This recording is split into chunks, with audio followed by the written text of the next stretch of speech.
นะฮะแล้วก็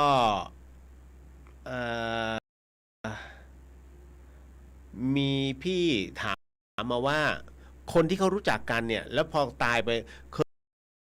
รู้จักกันก่อนตายแต่หลังตายไปแล้วเขาจะไปเจอกันเนี่ยเขาจะจำกันได้ไหมเดี๋ยววันนี้คุยกันฮะนะฮะวันนี้คุยกันนะครับแล้วก็มีอีกอันหนึ่งก็คือมีพระอันนี้เป็นเรื่องพระซึ่งผมสอบถามพระอาจารย์นะฮะเพราะว่าอันเนี้ยมันเป็นเรื่องที่เกิดขึ้นอยู่บ่อยๆแล้วก็รบกวนญาติโยมอยู่บ่อยๆนะฮะท่านก็เลยให้ความกระจ่างมาเดี๋ยวก็มาพูดคุยตรงปากใจของคำว่านะฮะมันต้องทำด้วยใจอันบริสุทธิ์แล้วมันได้เต็มนะฮะก็ มันก็จะมีอีกหลายๆเรื่องราวนะฮะที่วันนี้เดี๋ยวเราก็ค่อยๆคือมีพี่ๆเขาก็ส่งข้อความมาขอทำบุญอยู่นะฮะในอินบ็อกซ์แต่เก็บไว้ก่อนใจเย็นๆนะใจเย็นเดี๋ยวพรุ่งนี้ผมเปิดนะฮะก็เป็นตามช่วงเวลาเนาะนะฮะบอกไว้ก่อนครับผมให้ก่อนเนาะพี่ๆนะวันนี้วันศุกร์ด้วยนะครับแล้วก็หลายท่านไปประสบพบเหตุอะไรนะผับอะไรบีนะนะฮะ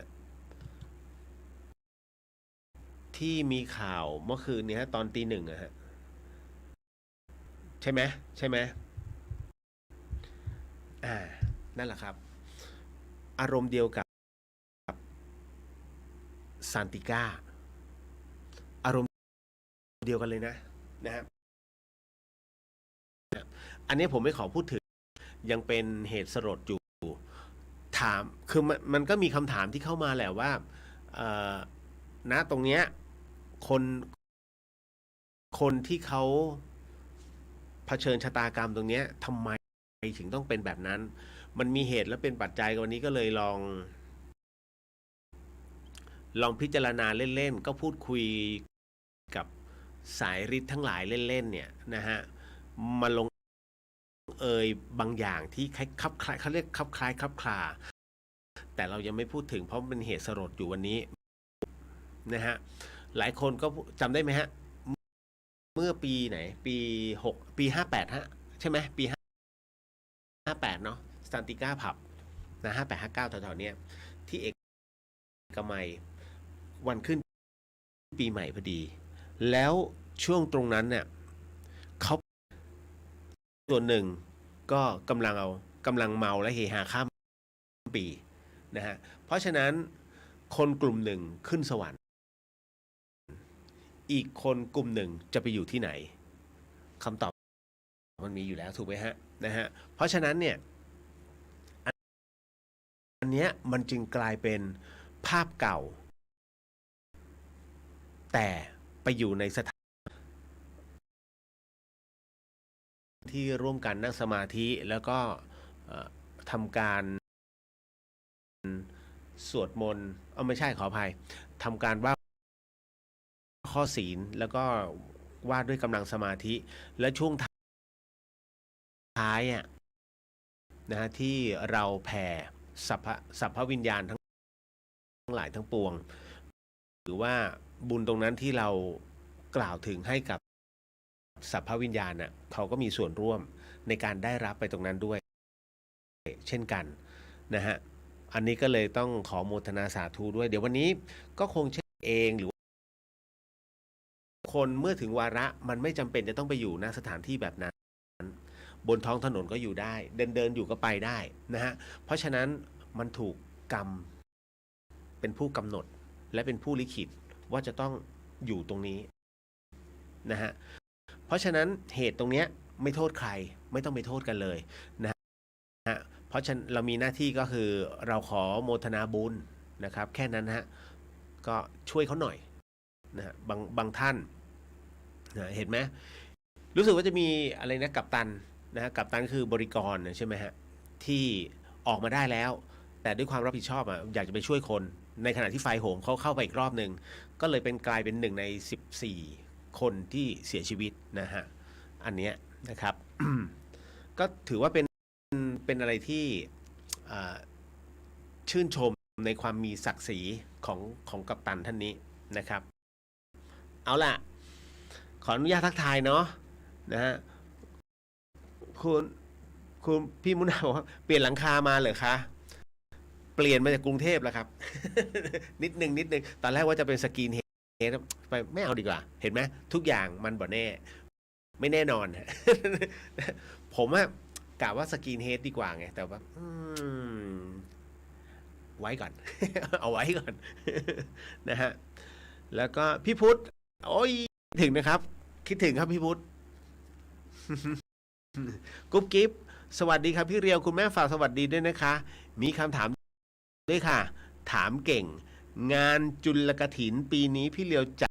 ดไหมคะ แล้วไปวัดไหนคะ ขอบคุณค่ะ ฝากสวัสดีคุณแม่กุ๊บกิ๊บด้วยนะฮะสวัสดีครับคุณแม่นะฮะแล้วก็จุลกฐินเนี่ยปีนี้มี3 งานนะฮะ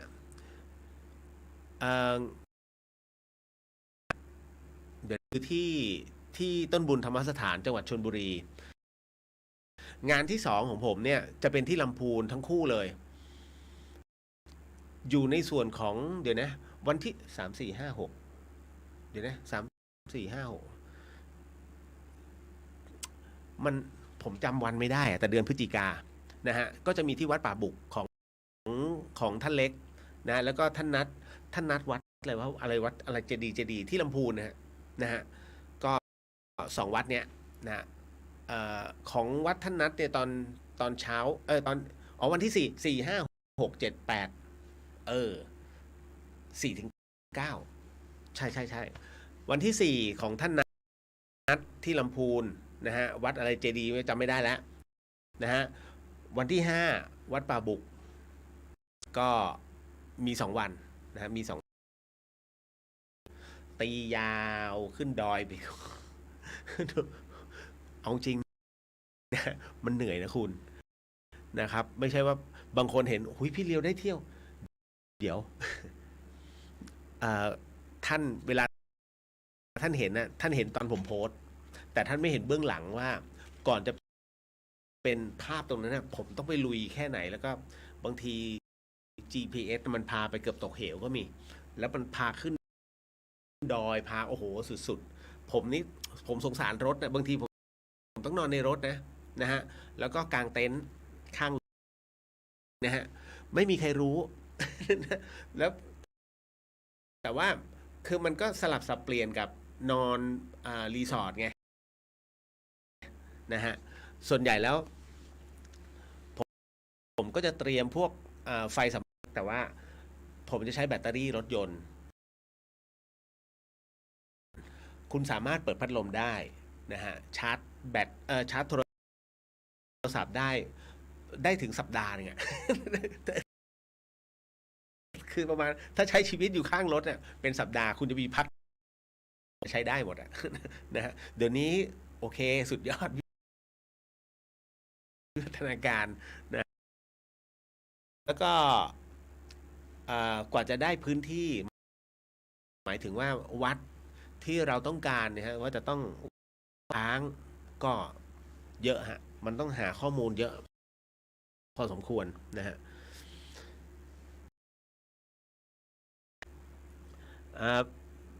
เบนบอก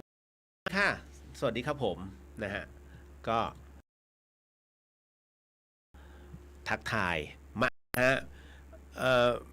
พี่บุญลมสวัสดีค่ะน้องเรีย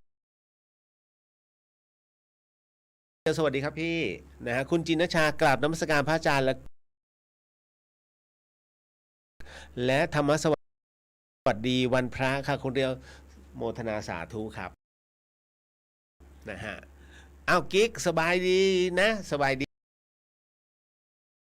เห็นนำอบตอยู่ใช่ไหมนะฮะอยากใช้บริการบ้างไหม ป้าแก้วสวัสดีครับคุณเรียวสวัสดีครับป้าแก้วนะฮะ เห็นป้าแก้วเชิญชวนไปเที่ยว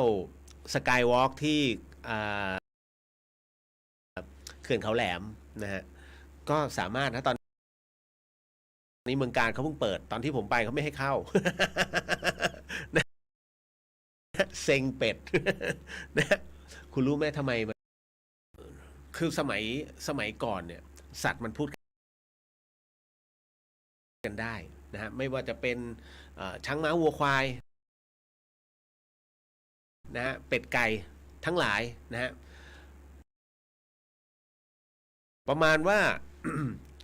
ทุกคนเนี่ยเขาอยากไปเที่ยว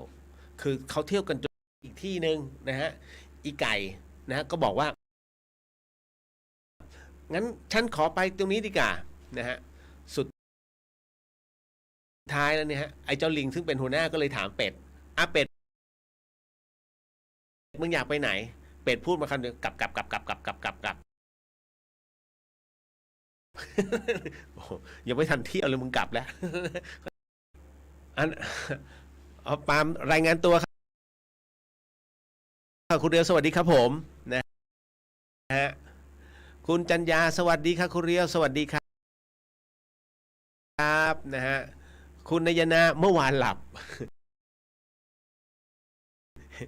เห็นบ่นไปในตัวเฟซเมื่อวานแล้วนะฮะวันนี้ตื่นใช่ไหมนะฮะวันเสาร์ถนนคนเดินเขาจะมีจริงๆเนี่ยวันศุกร์ที่สันกำแพงแล้วก็สารพีวันเสาร์วันถนนคนเดินนะฮะวันเสาร์นี่สัน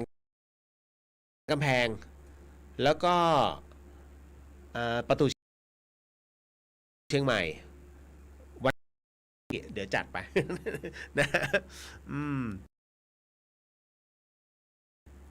เห็นไหมก็ซอฟต์พาวเวอร์นะครับ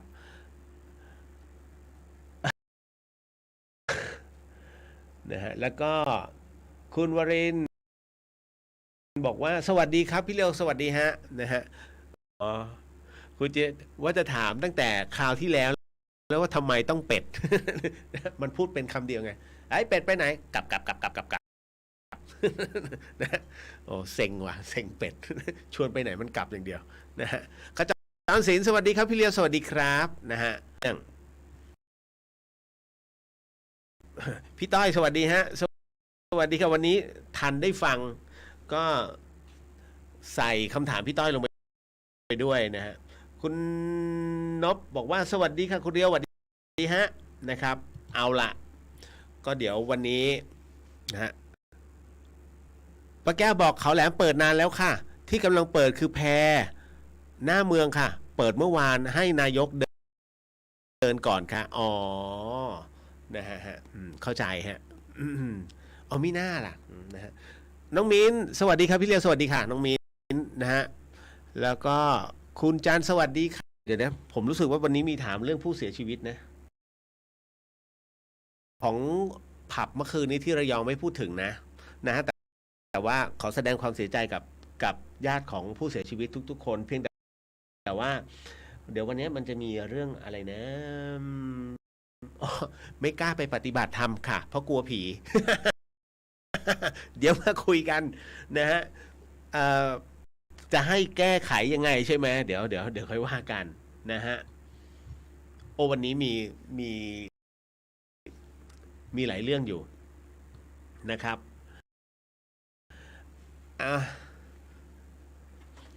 มาเข้าเพื่อความรวดเร็วดีไหมนะครับเพราะว่ายังมีอะไรมากมายเดี๋ยวรออยู่นะครับเดี๋ยวนะเมื่อกี้คำถามกุ๊กกิ๊บพี่เดียวตอบไปยังอ๋อจุลกถินไปแล้ววัดไหนอยู่ที่ลำพูนนะฮะอันนี้จริงๆพี่เรียเป็นแค่แต่วัดที่เราจะไปนำเครื่องปั่นไฟเนี่ยพรุ่งนี้เขาจะมาส่งดีใจมาก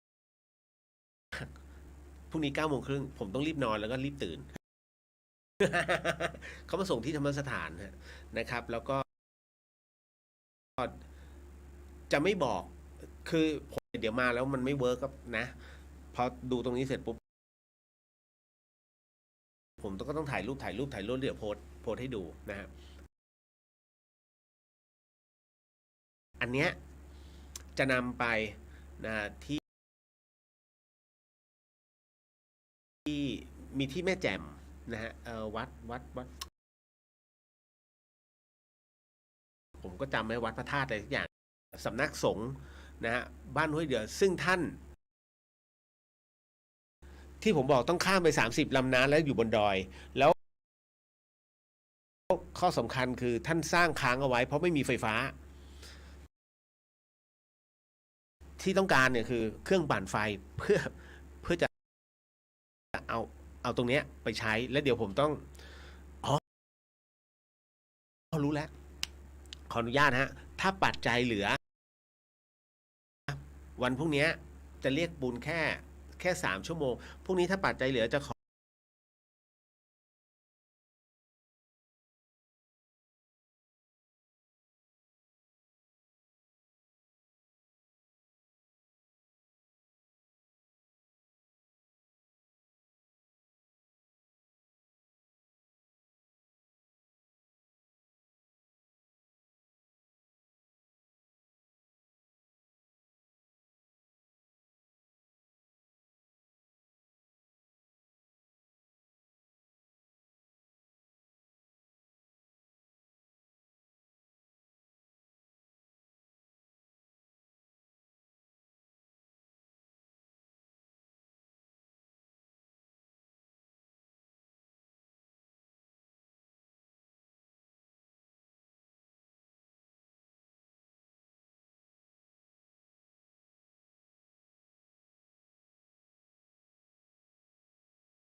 การการถวายท่านในมือเดียวนะหมายถึงว่าพอถวายเสร็จแจกจ่ายให้ทุกๆรูป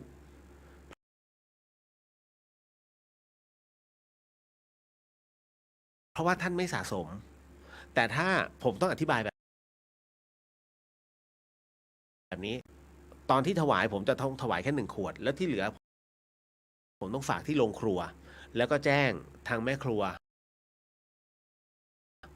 ให้กับพระอาจารย์โดยเฉพาะคือต้องอธิบายแบบนี้แกถึงจะอ๋อนะฮะเพราะฉะนั้นถ้าซื้อไปเป็นแพ็คใหญ่ใช้แค่ตรงนั้นเลยนะฮะจบเลยแต่ถ้าต้องการแบบ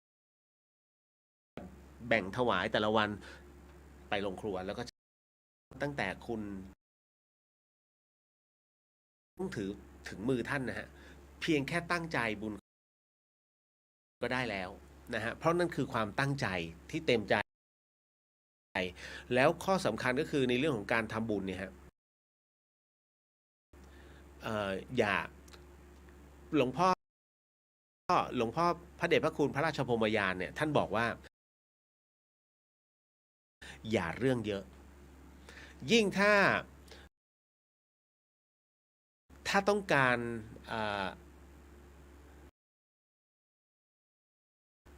ถวายอาหารเนี่ยในเรื่องของการที่นำไปถวายพระนะฮะอย่าทำเองถ้าเป็นคนเรื่องเยอะทำไมจึงเป็นเช่นใช้คนถูกไหมฮะต้องไปซื้อเองพอไปซื้อเองเสร็จปุ๊บทำนู่นทำนี่นะฮะเสร็จปุ๊บถ้าคนนู้นคนนี้ไปทำหกหรือว่าไปตักขึ้นมาอารมณ์จะเสียเขาเรียกบุญมันจะพร่องไปเรื่อยจากความตั้งใจเยอะๆมันพร่องไปเรื่อยเพราะฉะนั้นซื้อเขาเลยถวายจบง่ายๆที่มันเป็นตัวขวางใจนิดนึงก็คือในส่วนของเฮ้ยคอยสั่งอ่ะเนี่ยต้องเอามาตอนนี้นะดูสิผิดเวลาเนี่ยฉันต้องไปเดินไปซื้อตรงนี้เห็นไหมไปด่าเขาอีกความตั้งใจมันเลยลดลงหายหมดนะฮะแทนที่สมมติ ซื้อแล้วก็ทำให้มันดีๆแล้วก็นำถวายเองทำเสร็จด้วยตัวเองแบบสำเร็จรูปจบเลยฮะแต่ไม่ใช่ซื้อของสำเร็จรูปนะฮะท่านบอกตรงนั้นนะบุญจะได้เต็มร้อยด้วยความที่ใจเราเต็มเปี่ยมในการทำเพราะฉะนั้นหรือว่าจะทำอาหารที่ของเหลือสามารถถวายพระได้ไหมบางคนมีคำตอบแล้วนะเดี๋ยวมาฟังนะในสิ่งที่พระเดชพระคุณพระราชพรหมยานนั้นท่านได้พูดถึงเอาไว้เช่นกันนะครับเอาละเดี๋ยวขออนุญาตนะฮะในส่วนเย็นกันเพิ่มกันสักนาทีนึงนะฮะเป็น3 นาทีพอนะครับน้องหนิงสวัสดีค่ะพี่เลียวแวะมาเดี๋ยวต้องไปนอนก่อนพรุ่งนี้จะมาฟังย้อนหลังค่ะ โมทนาสาธุครับน้องหนิงนะครับคุณจินชายินดีค่ะโมทนากับน้ำมันล่วงหน้าเพราะถ้าบอกด้วยเวลาจำกัดอ่ะพวกกัลยาณมิตรหลายท่านเนี่ยฟึบทันทีไงนั่นนะแล้วโอเคอันนี้เข้าใจครับคุณสุภมิตรสวัสดีครับพี่เลียวสวัสดีครับผมคุณจินชาขอบคุณที่คุณเลียวอธิบายค่ะจริงค่ะเรื่องไม่แน่ใจอะไรที่สั่งไว้เขาก็จะจดเอาไว้อ๋อโยมคนนี้ฝากนะฮะก็จะเป็นอย่างนี้ให้ตลอดนะฮะเขาก็ไม่ใช่ว่าเราคนเดียวที่อยากจะถวายคนอื่นเขาก็จะมีแบบนี้เพราะฉะนั้นการแก้ปัญหาของพระก็ลงครัวพระกรรมฐานคือก็จะจดไว้อ๋อโยมต้องการตรงนี้ของหลวงพ่อตอนเช้าจะกันนะแล้วพอถึงเวลาปุ๊บท่านก็จะจัดตึกหลวงพ่อหยิบไม่หยิบอีกเรื่องนึงแต่ว่านำถวายก่อนท่านก็จะรับไว้เป็นอย่างนี้ฮะวิธีการนะนี้บอกไว้ก่อนนะครับเอาละพี่นำสมทานศีลทำไมพี่แต่งตัวแบบนั้นน่ะ ผมก็เนี่ยกูเก็ตแล้วแต่ต้องมีคนถามแบบนี้ แล้วมีถามแบบนี้ตลอดนะทำไมเอาบอกแล้วทำไมน้องมันแล้วมันแปลกตรงไหนทำไมพี่แสดงว่ามันต้องควรจะใส่ชุดขาวเสื้อขาวเลยเหรอแล้วต้องมีออปชั่นสมมุติว่าพี่ไปฆ่าคนตายแล้วพี่มาใส่ชุดขาวน้องจะนับถือไหม นะบอกอุตส่าห์แหมเพิ่งเชือดไก่มาเลยเนี่ยเอามาสมทานศีลกัน แล้วตกลงน้องเชื่อในชุดขาวใช่ไหมนะฮะบอกว่าบางทีคนไม่มีเขาก็มีแม้พี่จะมีชุดขาวบางทีสมมุติว่าเราไปปฏิบัติธรรมเนี้ยนะฮะก็ต้องถามก่อนว่าต้องเป็นชุดขาวใช่ไหมถ้าเป็นชุดขาวไม่มีใช้ได้ไหมถ้าเขาบอกว่าอ๋อไม่ได้หรอกค่ะก็ก็ลองเปลี่ยนใจให้ขาวได้ขาวไปซื้อคามไปซื้ออะไรมาย้อมดีกว่านะฮะง่ายกว่าเยอะนะเพราะฉะนั้นเนี่ยมันอยู่ที่ตัวเราก็เลยอธิบายเขาเด็กเขามัน เขาสนุกเฮ้ยแหมหนูคือนี่แหละเจอพวกเธอก็ปวดหัวแล้ว4 คนนะฮะคุณคิดว่าผมสะกดเขาอยู่ไหมสาว4 คนนักศึกษา นั่งปรึกษาปัญหาชีวิตนะฮะคือแต่ผมจะไม่มานั่งคุยพร้อมกันนะให้ชีวิตเขาหนักฮะคือด้วยความที่เขาผิดพลาดนะก็เลยต้องบ่งให้ทีละคนนะฮะยังเหลืออีกคนหนึ่งซึ่งยังหนักอยู่ยังไม่เข้าใจยังไม่เก็ตนะครับเดี๋ยวมาเล่าให้ฟังว่าเรื่องราวมันประมาณไหนอะไรยังไงเอ่อ โอ้โหโอ้โหคุณเล็กคอยนะถ้าสมมุติว่าเขาว่างผมก็จะนัดคุยบนวัดฝายหิน ไม่วัดก็ธรรมสถานแต่ส่วนใหญ่ตอนนี้จะไม่ค่อยนัดแล้วที่ธรรมสถานนัดบนวัดฝายหิน ให้มานั่งไหว้พระพรหมกันเลยเนี่ยทั้งช้างเอราวัณเลยหลังคาอุโบสถไปอีกโอ้โหใหญ่มากนะครับ แล้วเขาเพิ่งทำพิธีบวงสรวงแบบอินเดียไปเมื่อสัปดาห์ที่แล้วนะฮะเดี๋ยวก่อนงวดนี้งวดนี้ไม่รู้ยังไม่มีใครมาแก้บน ถ้ามาแก้บนละเฮ นะ เดี๋ยวผมจะของทุกท่านเนี่ยว่าด้วยข้อศีลแล้วจากนั้นเดี๋ยวเรามาเข้า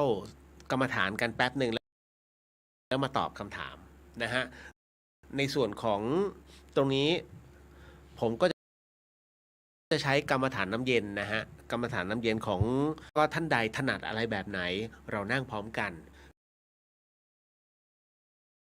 การนั่งพร้อมกันนั้นทำให้พลังจิตของเราเนี่ยดวงจิตมันมีพลังนะฮะพอมันมีพลังมันมีกำลังเนี่ยในการพร้อมกันแค่เรานั่งสนิทนาทีที่จิตทุกดวงเนี่ยมันว่างพร้อมๆกันแค่นั้นก็กำลังมหาศาลแล้วครับไม่ต้องถึงนาทีในการว่างอะมันประมาณค่าไม่ได้นะฮะมันก็เหมือนกับแขนงไผ่เคยฟังไหมฮะพลังแห่งความสามัคคีแขนงไผ่นะฮะลูกสาวก็ มานั่งเรียงกันเสร็จปุ๊บก็ให้หลานแต่ละคนไปรวบรวมแขนงไผ่ก็คืออะไรพวกกิ่งไผ่แห้งๆอ่ะเอามารวมกันนะฮะเสร็จปุ๊บก็เลยเอาแบบแรกก็คือมัดไว้แค่3 ก้านนะฮะก็เลยให้ทุกคนหักลองหักแขนงไผ่นะฮะทุกคนก็หักเปาะเปาะเปาะนะฮะโอ้ยหักง่ายจังนะฮะเพิ่มเป็น5 ก้านนะฮะพอเพิ่มเป็น5 ก้านเริ่มยากขึ้น15 ก้านนะครับปู่ก็เลยสอนไว้ว่านี่ไงลูกเห็นไหมที่เจ้าหัก3 ก้านได้เพราะว่าต่างคนต่างหักแล้วมันแตกความสามัคคีมันก็เหมือนกับแขนงไผ่เริ่มเหนียวแล้วนะฮะนั่นแหละนั่นคือพลังที่ลูกเริ่มเข้าใจและมีความเข้าใจซึ่งกันและกันแต่ลูกก็ยังคงเดินเส้นทางใครเส้นทางมันนะฮะจนกระทั่งพอปู่รวม15 ก้านปุ๊บแต่ละทีที่มันรวมกันยังไงก็หักไม่ออกนะฮะเพราะฉะนั้นเนี่ยในเรื่องของพลังสามัคคีเหมือนกันฮะในเรื่องของดวงจิตเวลามันรวมกันมันก็เป็นดวงใหญ่ได้นะครับท่านใดที่ไม่สามารถจะสมทานได้ให้กำหนดจิตตามนะครับนะฮะเดี๋ยวผมจะว่าตามนะครับโตอะระหะโตสัมมาสัมพุทธัสสะนะโมตัสสะภะคะวะโตอะระหะโตสัมมาสัมพุทธัสสะพุทโธธัมโมศีลข้อ 3ไม่ประพฤติผิดในกามศีลข้อ 5ไม่ดื่มสุราและของมึนเมาบัดนี้ข้าพเจ้าตั้งใจรักษาศีลแล้วบัดนี้ข้าพเจ้า คือผู้มีศีลกลัวต่อผลของบาปกรรม ข้าพเจ้าผู้มีศีลมีหิริโอตปะมีกายเป็นมนุษย์มีใจเป็นเทวดาเป็นมนุษย์เทโวข้าพเจ้าทั้งหลาย ขออดโทษลดกรรมที่ข้าพเจ้าประมาทพลาดพลั้งในช่วงวันนี้ลงในฉับพลันและขอให้กรรมดีที่ข้าพเจ้าให้ข้าพเจ้าได้มีความสุขสาธุสาธุสาธุอนุโมทามินะฮะเอาละครับเดี๋ยววันศุกร์หน้าเนาะนะฮะเราก็มา อโหสิกรรมกันเอาละครับคุณผู้ฟังเล็กๆนะฮะในเรื่องของการทำกรรมฐานนะฮะโดยเป็นกรรมฐานน้ำเย็นท่านใดที่อยากจะดื่มน้ำเย็นก็สามารถดื่มได้เลย1 ขวดเล็กๆนะฮะแล้วก็หรือว่าสัก10 อึกนะฮะดื่มได้เลยตอนนี้นะฮะแล้วก็หลังจากนั้น เสร็จปุ๊บอาจจะนั่งไม่ถนัดก็เอาตามที่ท่านถนัดได้ นะฮะนั่งบนเก้าอี้ก็ได้ฮะนะครับเอาละครับวิธีการก็คือว่าให้ท่านจับความรู้สึกก่อนว่าน้ำเย็นที่ท่านดื่มไปเขาไปหยุดอยู่ตรงไหนนะโดยเฉพาะอย่างยิ่งเขาก็จะไหลผ่านร่างที่ท้องน้อยนะครับพอถึงตรงนั้นเสร็จปุ๊บเนี่ยฮะให้ท่านเอาความรู้สึกนะฮะก็คือสติเนี่ยลงไปจับความเย็นตรงนั้นนะสติตรงนี้นี่เองเนี่ยนะเมื่อจับไปแล้วมันคือพลังสมาธิมันจะกลายเป็นความว่างนะให้นานที่สุดเท่าที่จะนานได้เพราะฉะนั้นตอนนี้5 ทุ่ม 44 นาทีเราจะไปออกที่5 ทุ่ม 47นะครับเพราะฉะนั้นตอนนี้ขออนุญาตบรรยายไปด้วยเริ่มนะฮะค่อยๆหลับตาครับ นะหลับตาลงทำก็ได้นะครับสัก2-3 ครั้งแล้วค่อยทำให้บริกรรมนั้นหายไปนะครับก็มันก็จะเหลือแค่ความว่างซึ่งความว่างถ้าท่านไปจับที่ลมหายใจความว่างตรงนั้นก็คือมันไม่ได้ว่างจริงเพราะว่าเข้าอยู่แค่ไหนหายใจออกมันอยู่ตรงไปกำหนดตรงหน้าผากนะบางคนกำหนดที่จมูกเอาแค่ผ่านจมูกฮะช่องจมูกให้เป็นความว่างอย่างนี้ได้นะครับไปเรื่อยๆนะครับเราเอาความรู้สึกไปจับที่ความเย็นที่เอาไว้เป็นความว่างนะฮะเราทรงนะฮะในความว่างนี้กังวลเรื่องสิ่งรอบมันแยกกันอยู่แล้วฮะมันมีแวบไปบ้างตามเสียงแต่เราสามารถเรียกตัวจิตนั้นกลับมาได้กลับมาที่ท้องน้อยนั่นแหละครับและพอกลับมาปุ๊บสิ่งที่ทรงความมหัศจรรย์คือมันว่างทันทีมันจะไม่มีคำบริกรรมอะไรทั้งนั้นเพราะมันจับนะฮะตัวจิตมันเข้าไปจับตรงนั้นเป็นที่เรียบร้อยนะฮะ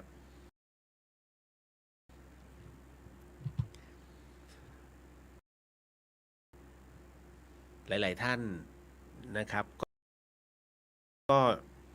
อาจจะเพิ่งบิดขึ้นมา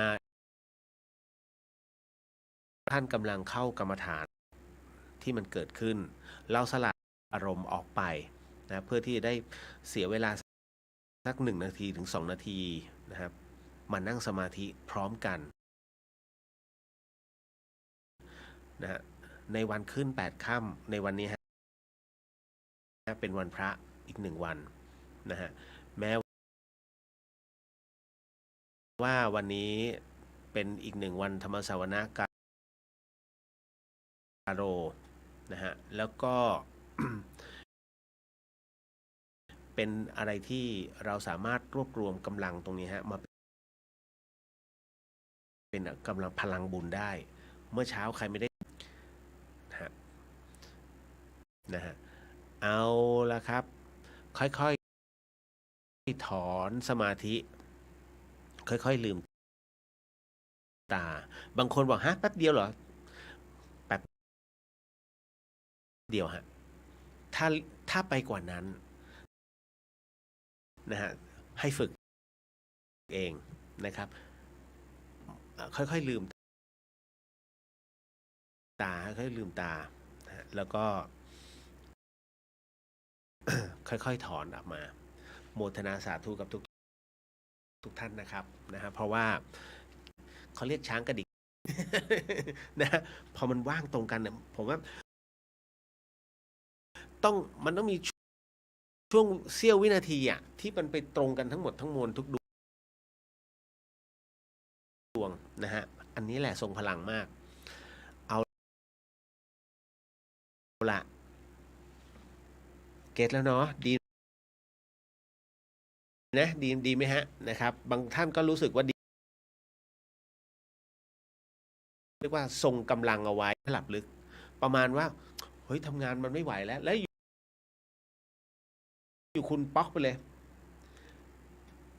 การที่คุณนอนหลับลึกไม่ว่าจะเป็นในห้องเรียนหรือว่าอะไรก็แล้วแต่เนี่ยเพียงแค่ตื่นแต่คุณหลับลึกแค่3 นาทีคุณอยู่ได้เป็นครึ่งวันนะฮะ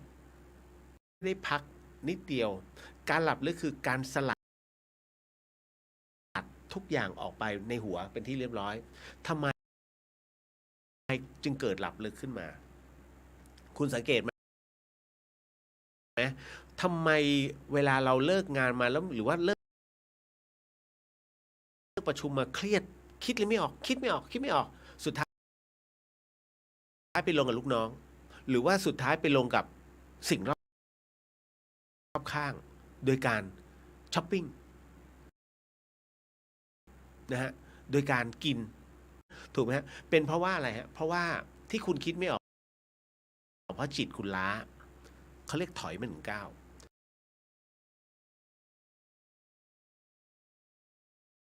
ถอยมา1 ก้าวฮะแล้วก็ไปนอนไปถ้าคุณคิดว่านอนตรงไหนแล้วอายไปนอนในห้องน้ำปิดประตูแล้วนอนเปิดสั่นไว้นะเสียบไปที่หน้าอกนะเอาโทรศัพท์เสียบไปที่หน้าอกตั้งไว้5 นาทีหลับแต่ขอให้ได้พักก็แนะวิธีการในการพักเนาะนะพักจิตครับ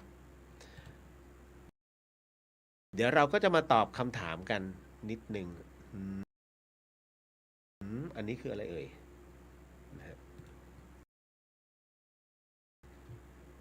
ครับ ยังมีเดี๋ยวพี่ต้องครูนะฮะอยู่ๆเฟลเฉยเลยอันนี้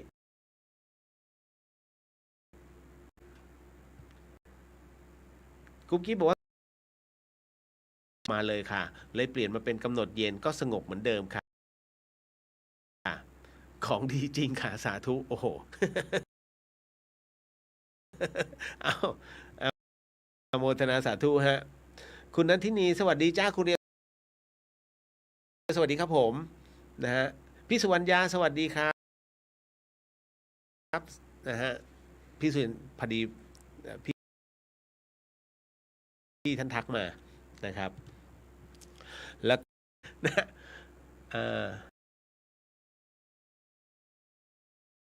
ครับ อันนี้คุณณัฐศิษย์สวัสดีครับพี่เลียวคุณปาคุณเลียวเก่งอ่ะมีพี่ๆน้องๆและป้ากำมารอต่างวัยเยอะไขปัญหาทางใจอืมเพราะเขาไว้ใจมั้ง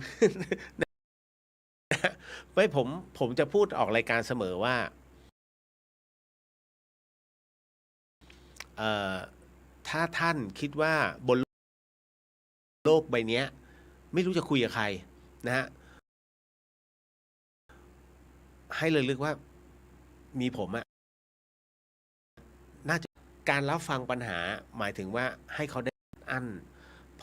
อมันได้ระบายแล้วมันเหมือนกับไปสารภาพบาปกับบาทหลวงอะวันนี้เพิ่งไปยิงคนตายมาอ่า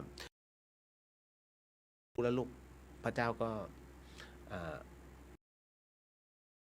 อวยพรให้ลูกนั้นได้ถูกล้างไปแล้วจบเลยนะคือมันเหมือนกับได้ระบายความรู้สึกออกไปแต่จริงๆมันเป็นหลักจิตวิทยาแค่นั้นเลยนะฮะต่อมานะทำให้นึกถึงพระอาจารย์เรื่องการหักก้านทูบนะคะอ๋อหลวงพี่เอามาจากนี่แหละเรื่องแขนงไผ่นะน้องแม่บอกสวัสดีค่ะพี่เลี้ยงไม่ได้มาทักขอถามว่าบุญอะไรคะที่ทำให้บางคนได้ทำงานในสิ่งที่ตัวเองชอบค่ะเอ่อบุญแห่งงานใช่ไหมฮะจริงๆแล้วถวายพระพุทธรูปนะการร่วมสร้างพระพุทธรูปนะฮะแล้วก็รวมถึงการถวายสบายไม่ใช่สบายเรียกสบงนะสบงพระพุทธรูปก็สามารถพระประธานเห็นไหมที่จะมีอังสะนะสบงจีวรทั้งหลายจีวรพระที่พระเป็นผ้าคาดนะฮะอันนั้นนะฮะเรียวตกใจเจอแหม่มมาทักครับปกติหลับแล้วฮะเดี๋ยวพี่ต้อยจะอ่าคือแกก็มีคำถามอะฮะเดี๋ยวผมก็กลัวพี่สาวผมจะหลับต้อยแกเขียนมาเนี่ยน่าตลกนะคะแต่จริงๆแล้วมันเป็นคำถามที่ดูเหมือนตลกแต่ไม่ตลกนะคำถามเป็นอย่างนี้ฮะมีคำถามหน่อยค่ะคนที่รู้จักกันก่อนตายหลังตายเนี่ยถ้าเขาไปเจอกันเนี่ยเขาจะจำกันได้ไหมคะเห็นไหมดูดูเหมือนดูถ้าหลายๆคนฟังเพลินๆคิดว่าเฮ้ยทำไมเหมือนเด็กถามแต่ไม่ใช่นะฮะเป็นเรื่องที่มีอะไรแฝงอยู่ผมก็เลยคล้ายๆเป็นธรรมทานและการพูดในรายการเพื่อที่จะให้หลายๆท่านนะได้รับฟังไปด้วยจากคำถามที่บอกว่าคือคนที่เขารู้จักกันคือรู้จักกันเนี่ยในในขณะที่ยังมีชีวิตกันอยู่เนี่ยรู้จักกันซีกันแต่พอตายไปปุ๊บเนี่ยหลังจากตายเนี่ยต่างคนก็ต่างก็ตายไปบางคนก็ตายก่อนบางคนมาตายทีหลังและถ้าเขาไปเจอกันเนี่ยเขาจำกันได้ไหมคำตอบไปจำได้ฮะอันนี้ไม่เข้าใจทำไมคุยกันไม่ได้คือเรื่องราวมันเป็นอย่างนี้ผมมาตอบไม่ได้จริงๆนะฮะเรื่องราวตรงนี้มีผู้ไปท่องนรกนะฮะท่านก็บอกเสมอว่านะฮะหลายๆคนรู้ ใช่ไหมว่าผมหมายถึงใครแต่หลายๆคนที่ก็ไม่รู้ก็ไม่เป็นไร ท่านก็บอกว่าเยอะที่เป็นอย่างเงี้ยบางคนก็ไปเจอคนที่รู้จักกันนะฮะในปรผมแต่ไม่ชนกัน ต่อให้เบียดกันแค่ไหนมันเหมือนกับเป็นแม่เหล็กนะฮะขั้วบวกมันขั้วเดียวกันไงแค่ไหลโจก็เด้งดึงไม่ชนกันเหมือนจะชนแต่ไม่ชนค่อยๆก้าวไปเบียดกันไปเนี่ยแต่ไม่ชนกันตัวไม่ชนกันนะอันเนี้ยแล้วก็ไม่คุยกันเป็นเพราะอะไรนะฮะยกเว้นผู้คุมกฎหรือผู้กุมบัญชีเท่านั้นกับได้รับการอนุญาตใน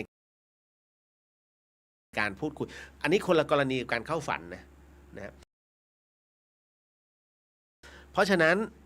จึงต้องบอกพี่ขอมาอธิบายในรายการดีกว่ามันยาว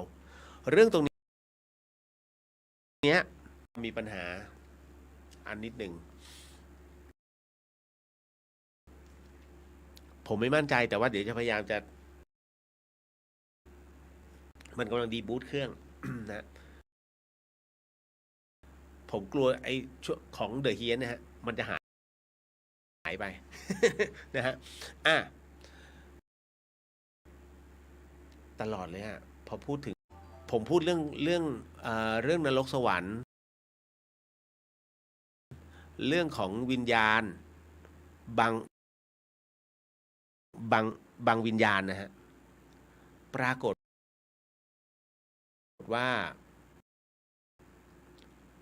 มันอะไรอ่ะคือมันจะมีบางอย่างเกิดขึ้นเฮ้ยเดี๋ยวมันติดอย่างเงี้ยพอจะเล่าแล้วเจ้าของเรื่องอยู่ตรงเนี้ยเครื่องปิดจริงนะให้เห็นมันรีสตาร์ทของมันเองนะอันไหนอันนี้เนาะเนี่ยฮะเนี่ยกำลังรออยู่นะเพราะคำถามมันอยู่นี้อันนี้คุณจินชาบอกว่าคุณเรียวฟังอะไรเยอะๆแต่ไม่ได้ซึมซับเข้าตัวใช่ไหมคะอ๋อไม่ฮะมีวิธีไม่ให้เข้าตัวอย่างไรคะเพราะเพิ่งอ่านเจอว่าผู้ที่ชอบเยียวยาผู้อื่นสามารถส่งมันต้องมีวิธีการระบายออกไปด้วยนะฮะเดี๋ยวขออนุญาตไม่เป็นไรในขณะที่รออันนี้ก็รอไปผมอธิบายก่อนในเรื่องของอผู้ที่อยู่ในปรโลกนะครับกรณีตรงนี้ผู้ที่ผมจะพูดถึงท่านอยู่เสมอเพราะว่าท่านเป็นบุคคลแรกของประเทศไทยนะฮะต้องใช้คำนี้นะท่านเป็นบุคคลแรกของประเทศไทยที่นำเอาเรื่องราวของเพื่อให้หลายๆคนดีจังนะฮะไม่หายนะครับ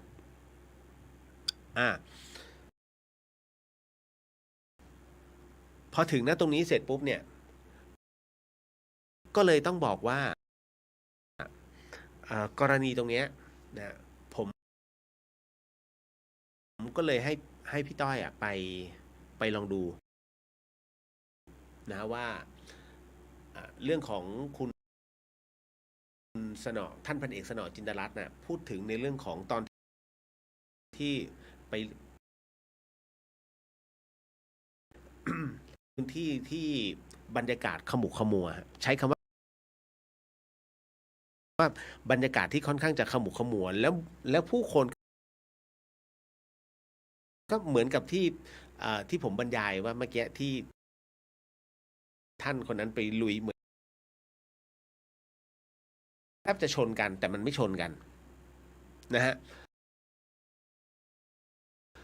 ซึ่งตรงเนี้ยคนที่ตายเหมือนกันและน้องอ้อยเนี่ยพอฆ่าตัวตายไป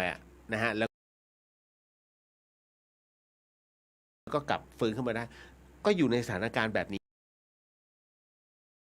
เจอคนที่รู้จักนะฮะเจอคนที่รู้จักในขณะที่เดินอยู่ก็เรียกเขาแต่เขาไม่หัน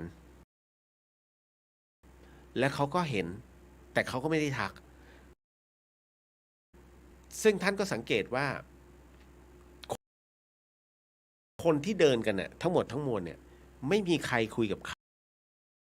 รไม่มีใครทักใครนั่นนะฮะก็เลยสามารถคุยกับใครได้ในขณะเดียวกันท่านพันเอกสนอนะฮะในขณะที่เดินไปเนี่ยก็เกิดมีความหิวขึ้นมาอยากกินข้าวพอกินข้าวอยากกินปลาเยอะแยะไปหมดเลยฮะกำลังตักกับใส่ข้าวแล้วเอาข้าวเข้าปากเท่านั้นแหละฮะร้อนเป็นไฟจนมีเสียงหนึ่งนะฮะนะจนมีเสียงหนึ่งบอกว่าไม่ใช่ของเจ้าอยู่ตรงนี้ทคำถามคือทำไมท่านพันเอกสนอจึงคุยกับคุณยายคนนั้นได้ถูกไหมฮะเพราะคุณยายคนนั้นมิได้อยู่ในบริเวณที่ต้องเอ่อไม่คือชั้นลงมาก็คือชั้นจตุมหาราชิกาก็คือเป็นผู้ที่มีความเมตตานั่นแหละนะเพียงแต่ว่าณตอนนั้นไม่ใช่มากินโชว์นะก็คือท่านก็กินของท่านนะแต่ว่าในส่วนตรงเนี้ยอาจจะมาอยู่ในบริคือท่านพันเอกสนองไม่ได้กล่าวถึงว่ามายังไงนะฮะแต่ว่าไปขอนะแล้วปรากฏว่าเสียงหนึ่งมาบอกว่าอันนั้นไม่ใช่ข้าวของก็จะเป็นให้ใส่บาตรนะด้วยอานิสงส์แค่อันเดียวนะฮะก็ได้กินนะฮะแล้วหลังจากนั้นเดินไปอีกเรื่อยๆฝ่าผู้คนไปแต่ไม่ชนกันก็ไปเจอคนรู้จักพยายามทักนะฮะก่อนหน้านั้นล่วงหน้าแต่ก็ไม่สามารถจะไปเดินไปหาได้แล้วก็ไม่สามารถจะพูดคุยได้รู้สึกหิวน้ำก็ไปเจอนะตุ่มน้ำไปตักดื่มก็ร้อนอีกไม่ได้เสียงหนึ่งก็เลยบอกมาว่าในการได้ฟื้นขึ้นมาแต่ว่าก่อนที่จะฟื้นขึ้นมาเนี่ยพันเอกสนอเนี่ยนะเหมือนรับรู้ว่าเอาตัวมาผิดท่านพนักงานบัญชีนะฮะเจ้าบัญชีเนี่ยฮะมาเปิดดูแล้วว่าไม่ใช่เอามาผิดตัวให้เอากลับไปจึงมีคำสั่งจากท่านพญายมบอกว่า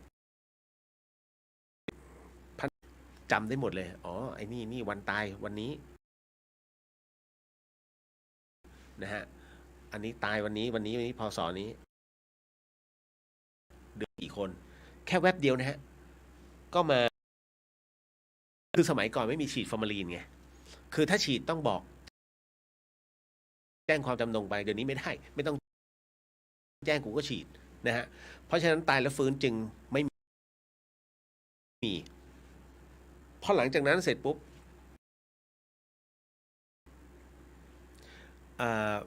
ฟื้นขึ้นมานะฮะสิ่งหนึ่งที่ท่านพันเอกสนอจงทำบุญด้วยนะพระเนนนะฮะ คือปัจจุบันเนี่ยท่านต้องหิ้วน้ำกลับวัดให้มาดูน้องเนนเนี่ยน้องเนนอายุ11 12อะถือน้ำแพ็คอะคุณต้องเห็นด้วยตาแล้วคุณจะรู้สึกเอ่อนอกจากโมทนาสาธุแล้วคุณวัดนู่นไปกิโลนึงอะแต่น้องเนนต้องเดินถือเงี้ยผมถึงได้บอกว่าก็เลยต้องมาถามพระผู้ใหญ่นะฮะพระผู้ใหญ่ท่านก็เลยบอกว่าจริงๆแล้วน้ำเนี่ยถ้าจะต้องถวายเฉพาะข้าวเท่านั้นคือต้องใช้คำว่าถูกยัดเยียดนะฮะแม่ค้าใส่เลยใส่เลยตั้งแต่เริ่มต้นจริงๆแล้วให้คุณไปดูริมโขงนะฮะประเพณีของอีสานนะฮะแล้วก็ภาคเหนือก็จะมีบางส่วนซึ่งท่านรับเฉพาะข้าวไม่รับกลับถ้ากลับใส่ย่าม แค่นั้นฮะคือเขามีแค่ก็คือนั่นคือทำถูกพระวินัยนะฮะก็เลยกลายเป็นอ่ะพอแล้วจึงเป็นที่มาที่ไปว่าทำไมเขาจึงไม่สามารถจะทักทายกันได้นั่นแหละฮะนั่นคือเรื่องราวที่ผมต้องขยายให้พี่เขารับรู้ว่าเนี่ยมันเกิดเหตุแบบนี้มันผิดกับเรื่องของความฝันการที่จะหนึ่งจะมาขออานิสงส์นะฮะคือคือเกิดการห่วงหาอาทรน่ะซึ่ง7 วันแรกอ่ะเป็น7 วันแรกของการเสียชีวิตที่เขาปล่อยออกมาให้อันนั้นคือไม่เป็นไรแต่ถ้าแต่ถ้าที่เหลือไปหลังจาก100 วันไปแล้วจริงในความฝันแล้วพอตื่นขึ้นมายังรู้สึกเลยว่าเฮ้ยเขาอยู่ใกล้ๆอันนี้รีบทำบุญครับมันเป็นสัญญาณเตือนว่าสิ่งที่ได้ทำเอาไว้เริ่มหมดนะฮะเขาเรียกเติมไปเรื่อยๆแล้วถามว่าณตรงนั้นเนี่ยเขามาสื่อสาร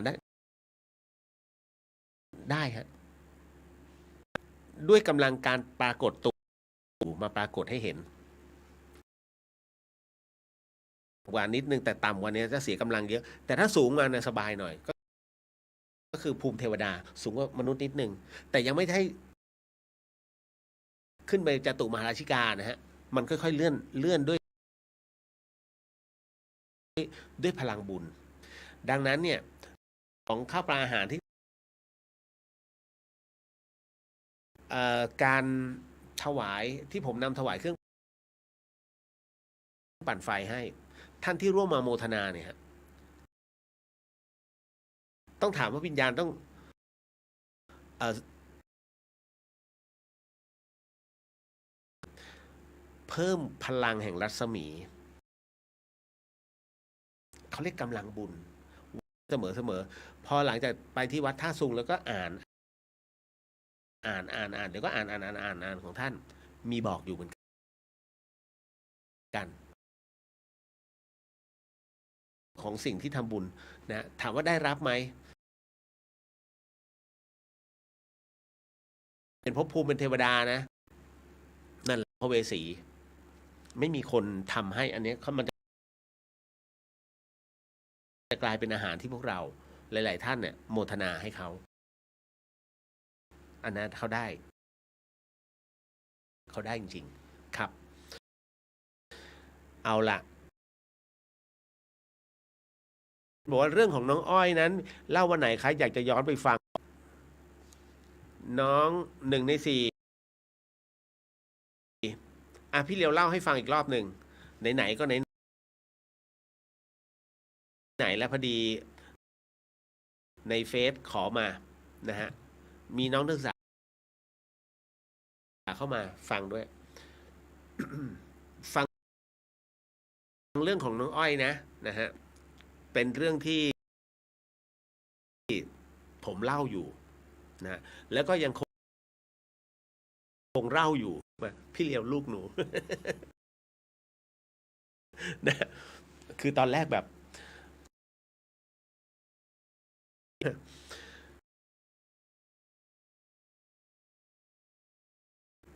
ก็คือตอนที่เธอเป็นนักโอ้โหย้อนกลับไปเกือบ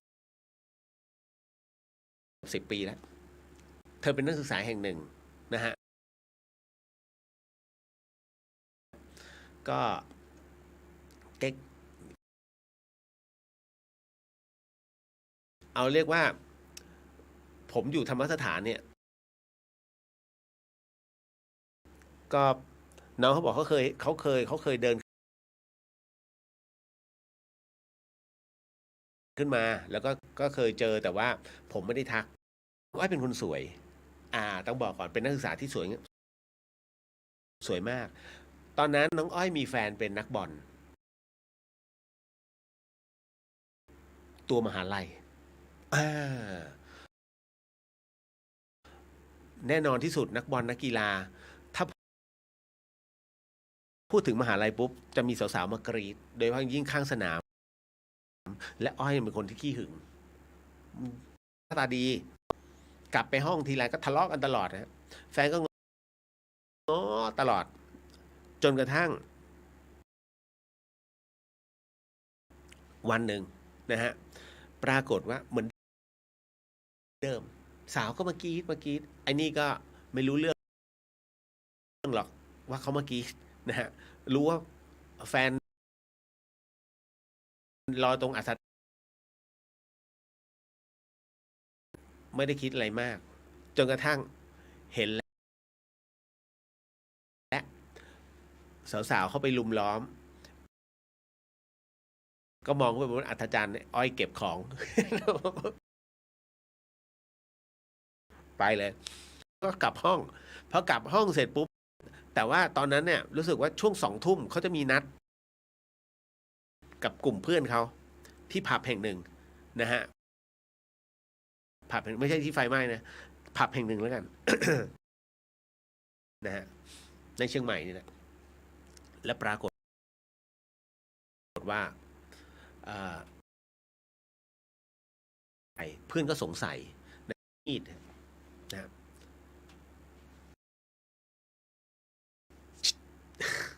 เชือดเชือดนะเชือดแขนตัวเองเป็นเขาเรียกว่าเหมือนกับอะไรล่ะพอประมาณแต่ขอโทษด้วยความที่โมโหภาพมันโมโหคือของมันขึ้นเนี่ยลึก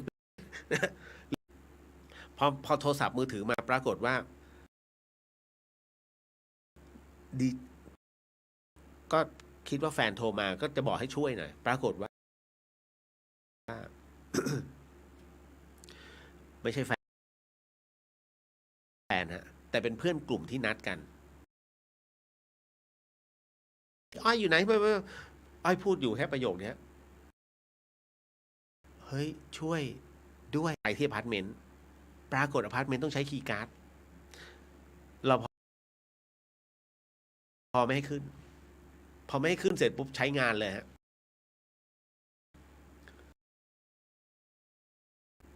พอเปิดให้ขึ้นไปข้างบนเสร็จปุ๊บเนี่ยไอ้พังไม่ได้ครับพังเพื่อนหนูอยู่ข้างในเนี่ยทั้งหมดทั้งมวลเดี๋ยวหนูใช้เองอ่ะ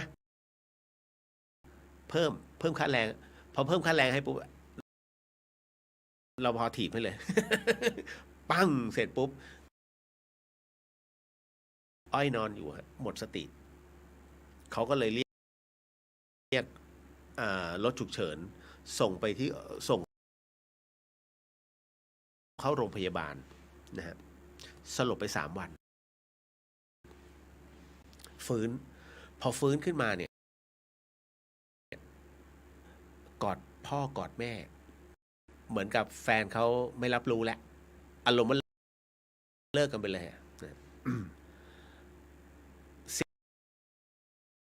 สิ่งที่เพื่อนถามคือเขาเป็นแฟนรายการผมทั้งคู่ทั้งเพื่อนแล้วก็ตัวอ้อยเอ่อเพื่อนเขาก็ชวนคุยตอนที่พักฟื้นอยู่นะฮะก็บอกว่าเฮ้ยที่มึงนอนไป3 วันน่ะนี่แหละปรากฏว่าเขาก็บอกว่าเขานำมาสูตรในการฟังด้วยเวลาผมเล่าน้องอ้อยเนี่ยเดิน เดินเข้าไปในพื้นที่ที่ค่อนข้างจะทั้งหมดขมุกขมัวพร้อมกับบรรยากาศขมุกขมัวมากแล้วก็ทุกคนนะเดินกันที่พื้นเราจะมองไม่เห็นเท้าฮะเพราะมันเหมือนเป็นฝุ่นนะเป็นฝุ่นที่ปกคลุมขาทั้งหมดแล้วปรากฏว่าทุกคนก็เดินไปในขณะเดียวกันมันมีมือหนึ่งเข้ามาจิกหัวแล้วก็ลากขึ้นไปอารมณ์ว่าเป็นชั้นลอยนะฮะไปตามมือฮะไปจิกนะคือนะไม่มีตัวนะฮะ ก็สู้ไม่ได้พอสู้ไม่ได้เสร็จพยายามมองซ้ายมองขวามีคนถูกจิกเหมือนอ้อยเนี่ยเพียบเลยเยอะเลยฮะมองกำลังขึ้นไปชั้นลอยเหมือนกันพอขึ้นมาชั้นลอยเสร็จปุ๊บเนี่ยก็ปัดก็เดินมาคราวนี้คนเริ่มน้อยลงจากที่เบียดกันเนี่ยนะฮะอ้อยเฉพาะมันน่ะเท่านั้นก็อายปิดป้องนะฮะแต่หัวก็ถูกดึงไปเรื่อยๆไปเรื่อยจนเห็นข้างหน้า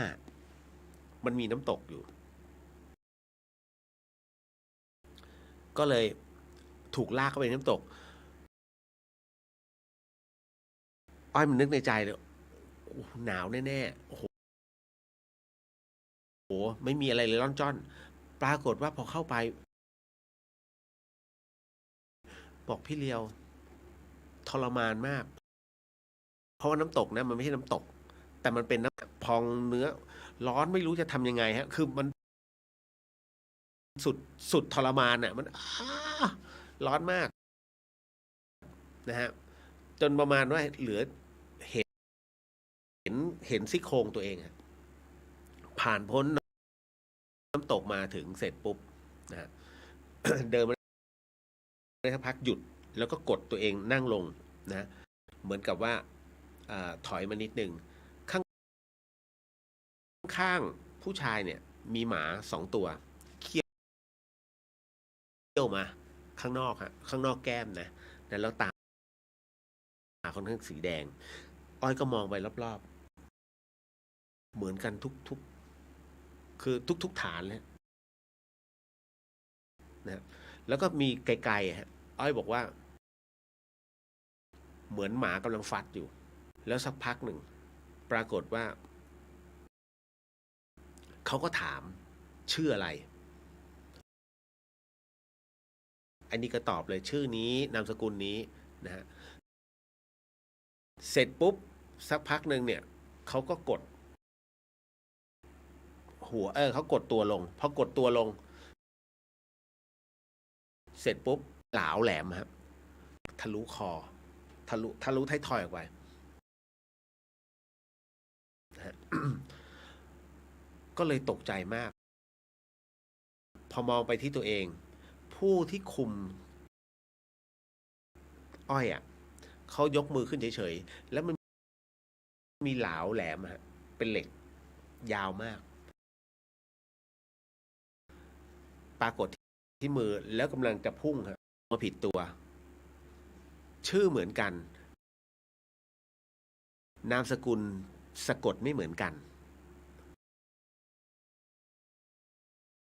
เอามาผิดตัวฮะไอ้อ้อยโชคดีแบบเสร็จปุ๊บเนี่ยบอกรีบเอาไปส่งรีบเอาไปส่งด่วนนะครับหลาวที่มือตกที่เป็นเพลิงอีกรอบหนึ่งอ้อยบอกซวยแล้วพี่ แค่นี้กูก็เหลือแต่กระดูกแล้ว ถ้าผ่านน้ำอกกูเป็นผงแน่ๆนะแต่พอผ่านน้ำตกปรากฏว่า เนื้อหนังที่เป็นกระดูกฮะมันมีเนื้อหนังค่อยๆประติดประต่อกลับมาเหมือนเดิม กลับมาเหมือนเดิม ทุกอย่างกลับมาเหมือนเดิม เส้นผมกลับข้างหน้า เดินไปตรงแสงสว่างข้างหน้า ห้ามหันกลับมาเด็ดขาด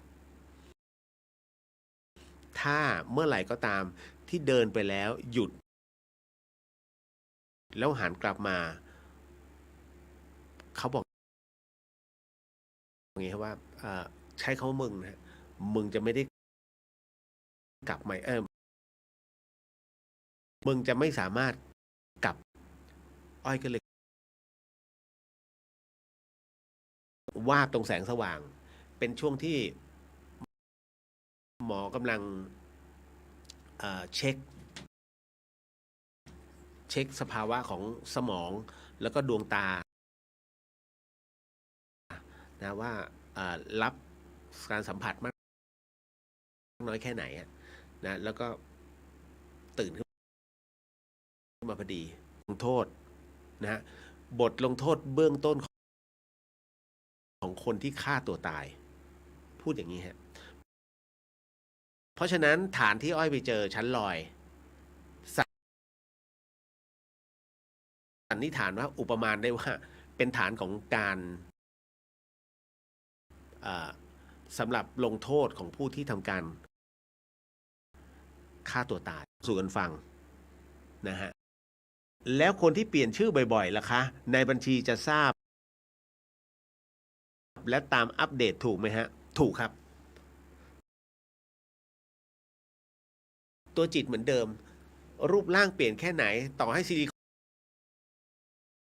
โคนมาแค่ไหนนะฮะไปร้อยไหมตึงแค่ไหนยังไงก็ยังเหมือนเดิมพอหมดอายุขัยมันก็แล้วก็เริ่มต้นใหม่ตลอดนะฮะจนกว่าจะถึงนิพพานเหนื่อยฮะเอาจริงๆมันจะเป็นอย่างนั้นจริงนะฮะน้องมิ้นบอกว่าถ้าเราทำบุญให้กับผู้ล่วงลับโดยการถวายเงินเช่นสร้างอุโบสถผู้ล่วงลับจะได้รับอาหารไหมคะคืออย่างนี้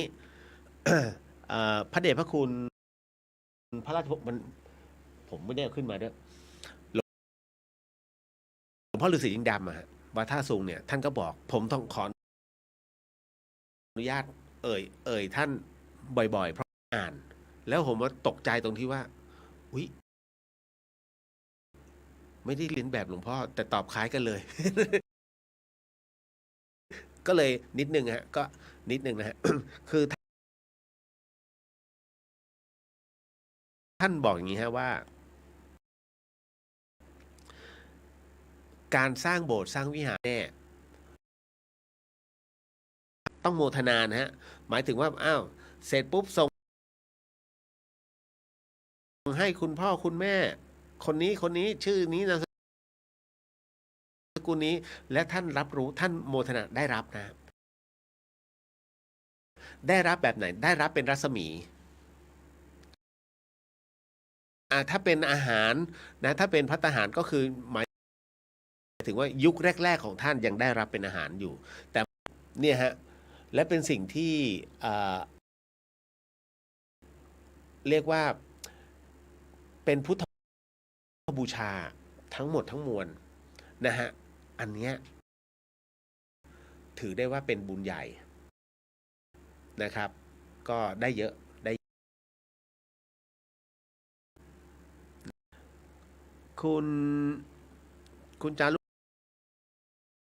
สวัสดีค่ะคุณเรียวตอนนี้แอดมิดอยู่ที่โรงพยาบาลเนื่องจากไส้ติ่งแตกแต่ไม่ได้เจ็บจากอาการไส้ติ่งนะคะเจ็บจากลำไส้แปรปรวนแล้วก็กดหายใจไม่ได้เลยอ่าโอ้โหแล้วไส้ติ่งแตกด้วยจะไปกรรมฐานน้ำเย็นก็เดี๋ยวลองไปเป็นที่จมูกดู ปลายจมูกนะฮะเข้าออกได้หมดนะครับผมถึงต้องฝึกค่อนข้างจะเยอะๆเพราะว่า พอดีครั้งเมื่อเดี๋ยวว่าอาที่นี้ไปอีกก่อนสัปดาห์ที่แล้วอ่ะผมไปที่บ้านจิตกุศลแล้วก็ได้คุยกับพระอาจารย์เสน่ห์ท่านนะฮะในส่วนของทั้งหมดทั้งมวลผมก็เลยต้องเปิดตำราเลย40 กองเนี่ยตอนนี้ผมได้เท่าไหร่แล้วนะฮะก็มันก็ยังมีที่ขาดอยู่นะฮะก็เลยต้องไปทำตรงนั้นเพื่อจับเอาสิ่งที่เราได้เจอมาเพื่อตอบได้เพราะว่าถ้าจับตรงนี้ได้ตอบได้หมดเลยอันนี้โอเคเนาะต่อมา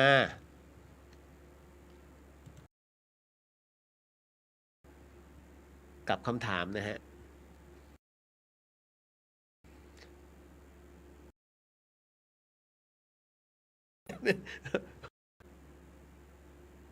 ฮึบ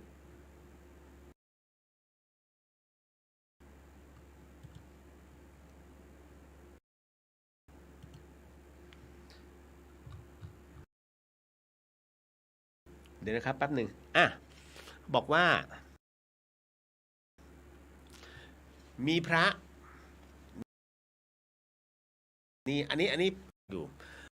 ผมตอบพลาดไม่ได้เดี๋ยวโดนด่านะพอดีพี่ต้อยก็ถามว่ามีพระชอบโทรหาโยมท่านหนึ่งแล้วกันนะครับชวนทำบุญบ่อยมากนะแบบนี้ทำได้ด้วยเหรอ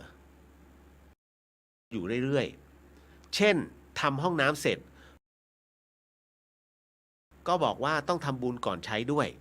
นะฮะทำบุญเทียนพรรษาไปก็บอกว่าเล็กไปนะฮะอยากให้ทำใหญ่ๆเคยบล็อกเบอร์ก็เอาเบอร์อื่นโทรมานะเราจะบอกยังไงดีนะคือคำถามเป็นการส่วนตัวก็เยอะนะเพราะว่าจะมีพระนะฮะพระคุณเจ้าที่ท่านโทรมาแบบนี้บ่อยๆคำตอบก็คือว่าให้สำรวจตัวเองก่อนนะว่าอย่างที่หนึ่งเราเคยรับปากว่าอุปถากท่านหรือเปล่าคำว่าอุปถากหมายถึงว่าดูแลนะฮะในเรื่องใดเรื่องหนึ่งหรือว่าถ้าใช้คำว่าอุปถากคือหมายถึงว่าหลวงพี่มีอะไรบอกผมเลยเดี๋ยวผมจัดการโยมขออุปถากในเรื่องของค่าน้ำค่าไฟอะไรแค่นี้นั่นคือรับขอรับผิดชอบแค่2 อย่างนะแต่ถ้าบอกอุปถากปุ๊บนี่มันทั้งหมดทั้งมวลเลยแต่ถ้าไม่ได้เอ่ยนะฮะถ้าไม่ได้เอ่ยแล้วพระท่านขอแบบนี้อาบัตินะฮะไม่สามารถขอได้ให้ช่วยทำบุญซึ่งโยมนั้นมิได้เกี่ยวเนื่องเกี่ยวข้องกับท่านโดยตรงอย่างเช่นเป็นญาติหรือเป็นลูกเงี้ยนะฮะไม่สามารถทำได้แล้วอาบัติหนักนะฮะอันนี้รู้สึกจะอยู่ในข้อพระวินัยมีบอกอยู่เลยฮะนะฮะนะฮะชวนทำบุญบ่อยๆแบบนี้ได้หรือคะจากการตอนที่เป็นคนที่อยู่ในแวดวงเดียวกันนั่นแหละนะแล้วก็ไปบวชแล้วก็โทรมาชวนอยู่เรื่อยๆคือโทรชวนอยู่เรื่อยๆไม่มีปัญหาอาตมาจะทำอันนี้สนใจไหมโยมนะฮะคือถ้าโยมสนใจเนี่ยเขาก็ทำเองนะฮะแต่ถ้า น้ำเสร็จก็ต้องอันนี้ไม่จำเป็นนะฮะถ้าถ้าบอกบุญสร้างห้องน้ำอีกเรื่องหนึ่งเมื่อสร้างเสร็จปุ๊บแล้วจะบอกว่าให้ทำบุญอีกรอบหนึ่งอันดับหลังเป็นเหตุส่วนตัวปาราชิกเนี่ยนะฮะอันนี้ใช้คำว่าสันนิษฐานอาจจะต้องถูกข้อหาถึงกับปาราชิกมันอยู่ในข้ออาดินนานะฮะคือ พระสงฆ์เนี่ยจะถูกปรับอาบัติปาราชิกก็คือ5 ข้อ1พระผิดกันเยอะหลวงพ่อฤาษีบอกว่าเป็นตัวแทนในการเผยแผ่พระธรรมนะฮะนะก็ถึงได้บอกว่าโดนหนักแล้วอันนี้กรณีห้องน้ำก่อนนะตามมาด้วยทำบุญด้วยเทียนพรรษานะฮะบอกว่าเทียนพรรษาเนี่ยมันเล็กไปอยากให้ทำใหญ่ๆไม่ได้ฮะอันนี้ถือว่าอาบัติอันนี้ถือว่าเป็นอาบัติทุกกฎแต่เป็นข้ออ้างเพื่อที่ชักชวนให้โยมทำบุญปรับเป็นอาบัติหนักเลยนะฮะหยิบพระวินัยปิฎกมาอ่านรูปนี้นะฮะก็เลยพี่ก็เลยถามแล้วจะทำอย่างไรยากครับถ้าพระท่านที่ปัจจุบันนะฮะคือปัจจุบันหลวงปู่หลวงตาทั้งหลายเนี่ยท่านรู้นะแต่ว่าให้เรียบร้อยก่อน3 เดือนถ้ายังทำไม่ได้ต่ออีก3 เดือนแล้วถ้ายังทำไม่ได้อีกนะฮะต่อไปอีก3 เดือนยังทำไม่ได้ครั้งที่3เนี่ยคือห้ามบวชตลอดชีวิตนะครับพระวินัยไม่ได้ก็ไม่สมควรบวชนั่นคือในสมัยก่อนแต่สมัยนี้มันพอมันไม่มีขึ้นมาเนี่ยมันน้อยเนี่ยมันเลยกลายเป็นหย่อนยานแล้วกลายเป็นเรื่องของพอไม่อ่านไม่หยิบพระวินัยปิฎกมาอ่านเนี่ยจบเลยนะอยากได้ลาบนะฮะตอนนี้มีลาบแล้วไงแล้วพอถ้าโยมไม่ทำปุ๊บเสื่อมลาบจะกลายเป็นเดี๋ยวจะมีการโทรมาต่อว่าก็มีหลายที่ฮะแล้วคราวนี้ก็เลยบอกว่าโทรมาเพื่อจะขอให้ทำเนี่ยทำให้โยมเกิดความรำคาญอาบัตินะฮะเราจะทำยังไงดีมันทำยากฮะอันนี้ที่ผมบอกนะครับแล้วเราทำบุญไปแบบนี้จะบาปไหมไม่บาปหรอกครับเป็นเรื่องของความเต็มใจนะฮะต่อให้ท่าน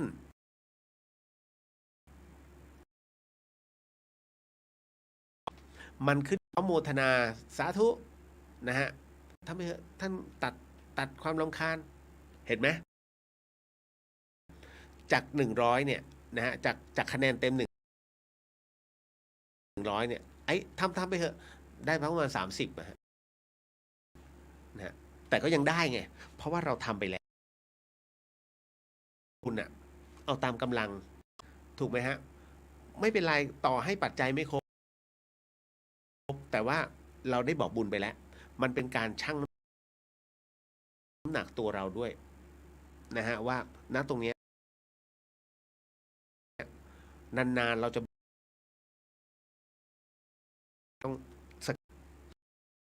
มันเป็นเพราะต้องรอบคอบอะอย่างที่บอกอะสมัยนี้นะก็เลยต้องสกรีนให้แต่ละท่านเป็นที่เรียบร้อยกันแล้วบอกทีเดียวเนี่ยฮะ อ่ะก็ตามนี้นะพี่ต้อยนานหน่อยนะฮะแต่ละข้อเลยฮะ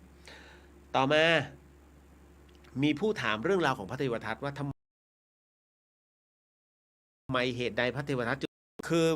พระเทวทัตในสมัยไหนที่ไม่มีพระพุทธเจ้าพระเทวทัตนี่เป็นพระปัจเจกพุทธเจ้านะฮะก็ออก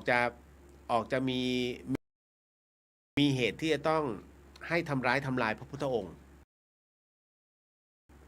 จนสุดท้ายต้องถวายคางเป็นพุทธบูชาเพราะตอนที่ถูกธรณีสูบ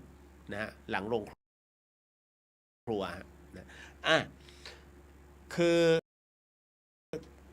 มีน้องถามว่าพี่เดียวครับพระเทวทัตท่านทำกรรมหนักขนาดไหนจึงได้ถูกลงโทษไปสู่นรกที่ลึกที่สุดนะฮะคือต้องบอกว่าพระเทวทัตเนี่ยนะฮะได้ทูลขอพระพุทธเจ้าไว้รู้สึกจะเป็น5 อย่างได้อันนี้อยากให้สงฆ์นะให้อยู่ใต้ต้นไม้ให้อยู่ใต้ต้นไม้นะคุณคือจะไม่ให้ภิกษุเนี่ยเข้าไปอยู่ในใต้หลังคาหรือว่าไอ้ที่อะไรก็ได้ที่เป็นมุงบังอ่ะไม่ได้ห้ามอยู่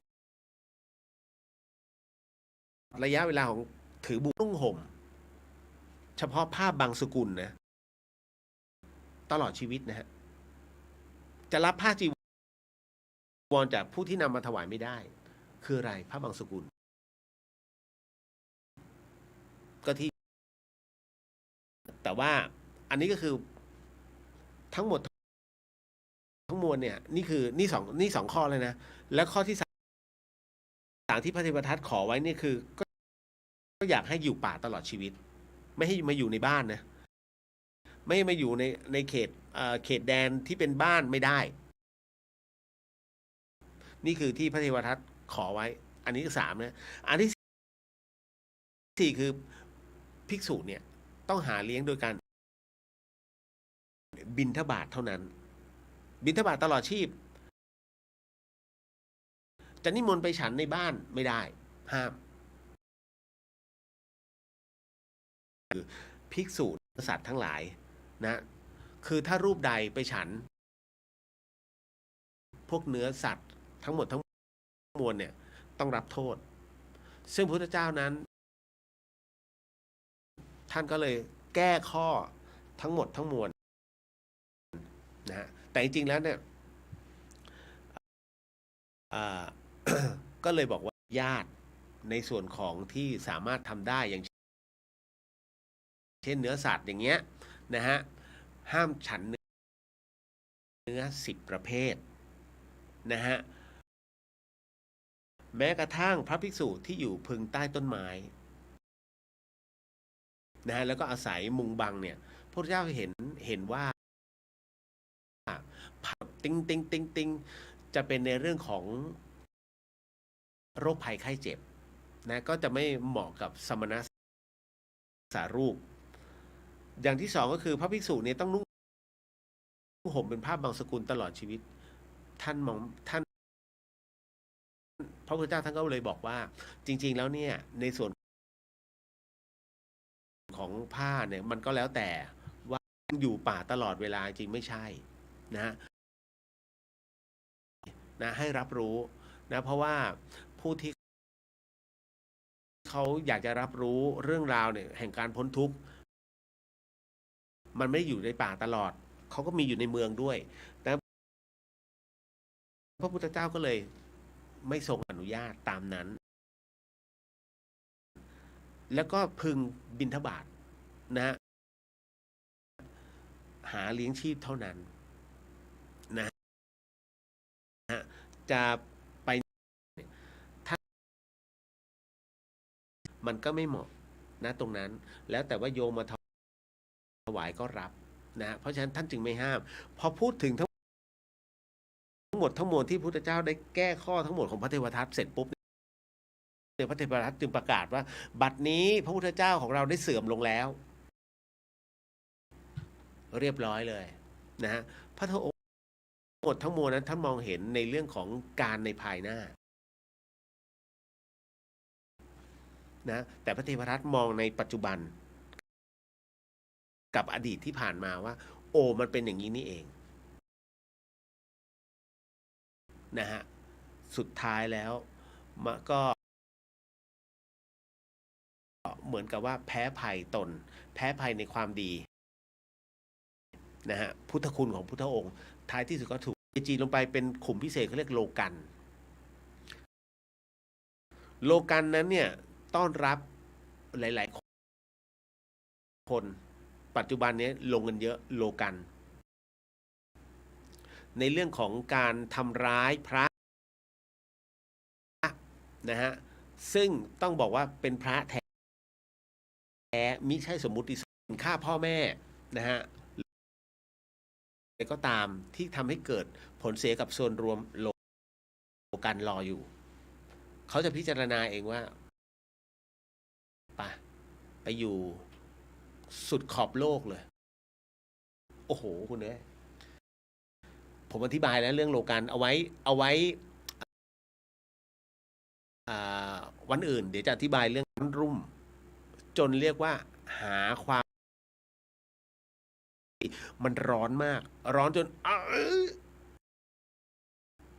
แล้วหยุดเลยฮะพอจบเลยมันได้ยินแค่เดียวคือมันร้อนที่เหลือไม่มีฮะมันร้อนจนเสียงคุณไม่ออกกับอีกอันนึงเป็นประเภทมืดหนาวเมื่อบุญไปไม่ถึงแล้วอยู่ในท่ามกลางความมืดนะฮะแล้วมันเกาะขอบโลกอยู่นะพอไปเจอตรงไหนเสร็จปุ๊บเฮ้ยอาหารกูกินก่อนเลยนะแล้วก็เกิดการต่อสู้เพื่อจะกินซึ่งกันและกันแต่ท้ายที่สุดเมื่อมือปล่อยจากตัวขอบโลกเสร็จปุ๊บจะลงไปข้างล่าง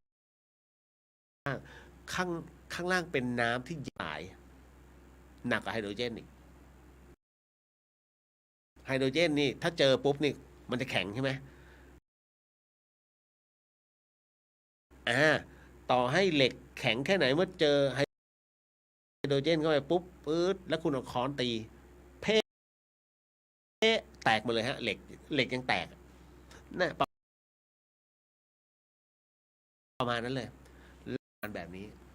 นี่แหละโลกันตนรกตามมาด้วย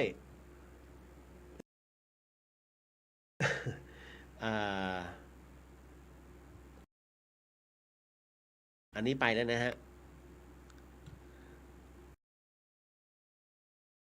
พอดีว่ามีผู้ถามมาว่า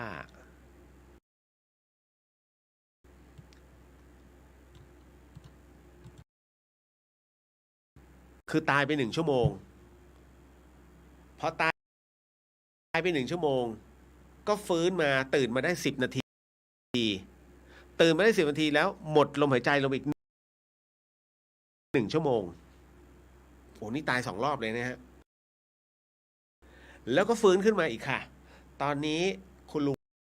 หลับอยู่สำหรับผมนะฮะ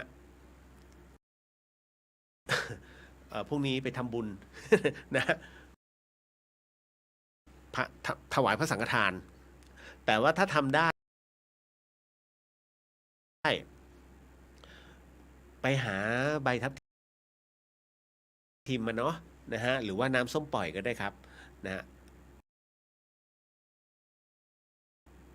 แล้วก็จากนั้นคือล้างให้สะอาดก่อนแล้วก็จุ่มก็เอาน้ำแล้วก็ถ้าเป็นศีรษะนะครับถ้าเป็นศีรษะก็ถ้ามีกิ่งหลิวจะดีมากนะหรือกิ่งหลิวกิ่งทับทิมก็ได้ฮะเมื่อล้างให้สะอาดเสร็จปุ๊บเนี่ยนิดนึงนะครับแล้วก็ยกมือขอเป็นการเรียกขวัญ ช่วยได้นะครับ แล้วหลังจากนั้นถ้าท่านฟื้นขึ้นมายังเดินไม่ไหวหรอกเอาชุดสังฆทานน่ะให้ท่านโมทนาแล้วแองในวันพรุ่งนี้เช้าผมอยากสัมภาษณ์ออกอากาศได้ไหมฮะ ตายถึง2 ครั้งนะแล้วก็ฟื้นถึง2 ครั้งนะฮะลองถามคุณตาก็เข้ามาในอินบ็อกซ์นะครับอยากคุยเพราะว่าประสบการณ์เดียวกันนะฮะคือหลายๆคนอย่างวันนี้น้องๆน้องที่ไหนๆก็ไหนๆแล้วเวลาก็ยังเหลืออยู่ฮะผมหนึ่งตึ๊ด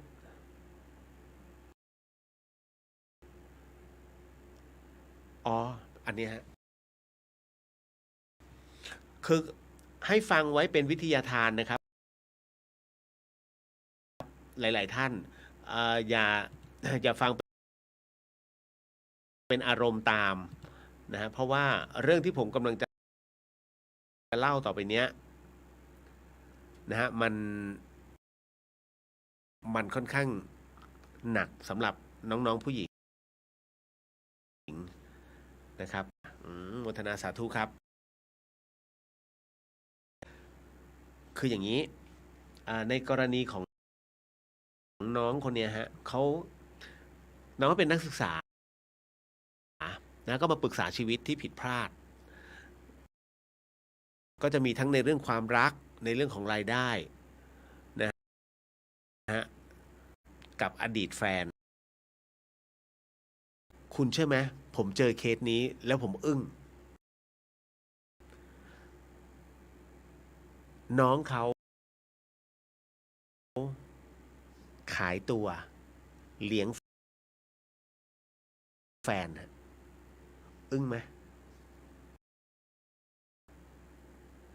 แล้วน้องก็มาว่าจะเลิกอย่างไรชั่วไหมผมมันเป็นมันเป็นเรื่องครอบครัวถ้าพูดถึงนะเพราะเขาคือเป็นแฟนกันนะฮะผมจะไปยุ่งไม่ได้มันเป็นเรื่องแต่ผมชี้ให้เห็นว่าในเรื่องของสิ่งที่น้องตัดสินใจนะฮะตัวของตัวเองถ้าถามพี่เลียวผมให้คำปรึกษาเนี่ยจงพิจารณาว่าสิ่งไหนที่ตัวเองคิดว่าผิดนั่นแหละอย่าทำเพราะนั้นน้องรู้อยู่แล้วว่ามันผิดแต่ถ้าน้องบอกว่ามันจำใจจะต้องทำน้องปรึกษาฮะคือที่สารากลางทุกสารากลางของจังหวัดมียุติธรรมจังหวัดอยู่สถานีตำรวจถ้าน้องพอจะไว้ใจเขาได้ก็ไปปรึกษาสามารถไปร้องทุกข์ได้ทั้งหมดทั้งมวลนะฮะที่บอกไปเนี่ยนะฮะน้องสามารถที่จะบอกเขาได้ช่วยเหลือได้แต่ถ้าถามพี่เดียวพี่เดียวไม่สามารถจะไปเอื้อนเอ่ยที่จะต้องขนาดนั้นได้มันเป็นเรื่องของ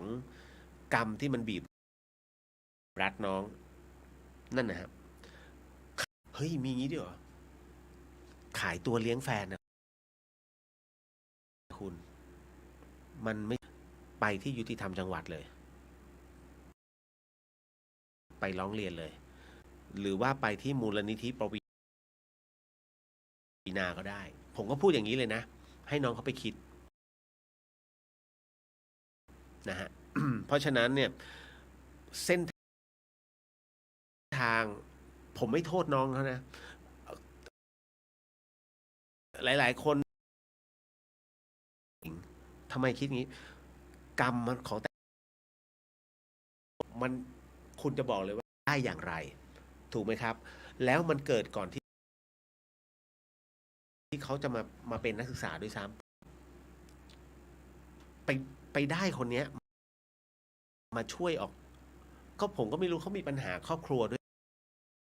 ไงนะฮะแล้วก็ชีวิตเขากำลังทดนึกว่านึกว่าได้แฟนที่ดีแล้วผมถึงได้บอกใช้คำหลวงพ่อชาว่าอย่าคิดว่าแฟนคุณดีทุกอย่างมันบ่แน่วันนี้ดีพรุ่งนี้อาจจะไม่แล้วท้ายที่สุดก็เป็นงั้นจริงๆผมก็บอกเห็นไหมเนี่ยสิ่งที่น้องเจอตอนแรกเขาดีโอ้ดีมากเลยหมดโปรซวยเลยหนักอีกคือกลายเป็นว่าต้องจะหนีจากวังวนตรงนี้ผมมันเป็นเรื่องของกรรมแล้วพออุ้ยขนลุกเลย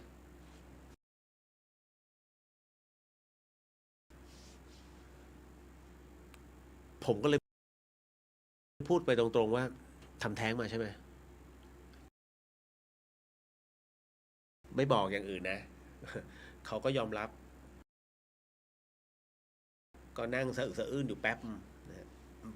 ก่อนที่เพื่อนจะจับได้ก็เลยบอกนิ่งๆก่อนนะฮะแล้วไม่ใช่ว่าอยู่ๆแล้วเอ่อจะยื่นมือเข้าไปไม่ใช่นะถ้าเป็นอย่างนี้ยมันจะไม่มีคนมันจะไม่มีคนที่แบบเฮ้ยท่านทำอะไรก็ได้เดี๋ยวไปหาคนนี้เดี๋ยวก็มันช่วยได้ไม่ใช่นะฮะเดี๋ยวไปหาเรื่องเขาตัวนะครับกรรมใครกรรมแม่ไปยืนอยู่ข้างๆคือไม่ใช่ลูกกำลังจะตายลูกเป็นไข้แล้วไปเข้าICU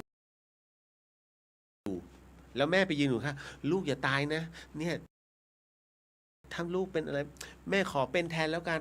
อืมนะขอเป็นแทนลูกหายเถอะนะฮะคือบางทีอันนี้อาจารย์ไม่ชี้เพียงเดียวแต่ถ้าขอสลับสับเปลี่ยนปุ๊บประมาณนั้นนะฮะซึ่งบางทีเรื่องไม่ใช่เรื่องต่อให้ถ่ายเหมือนกับขอรับกรรมแทนใช่ว่ากรรมนั้นจะไม่ถึงคุณมันก็มาเพียงแต่มันแค่ผัดผ่อนปรับปรับสภาพกรรมให้ไปเป็นของคนนั้นก่อนเป็นอย่างนั้นจริงฮะ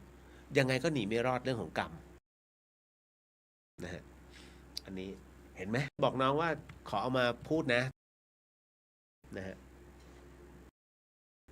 แล้วก็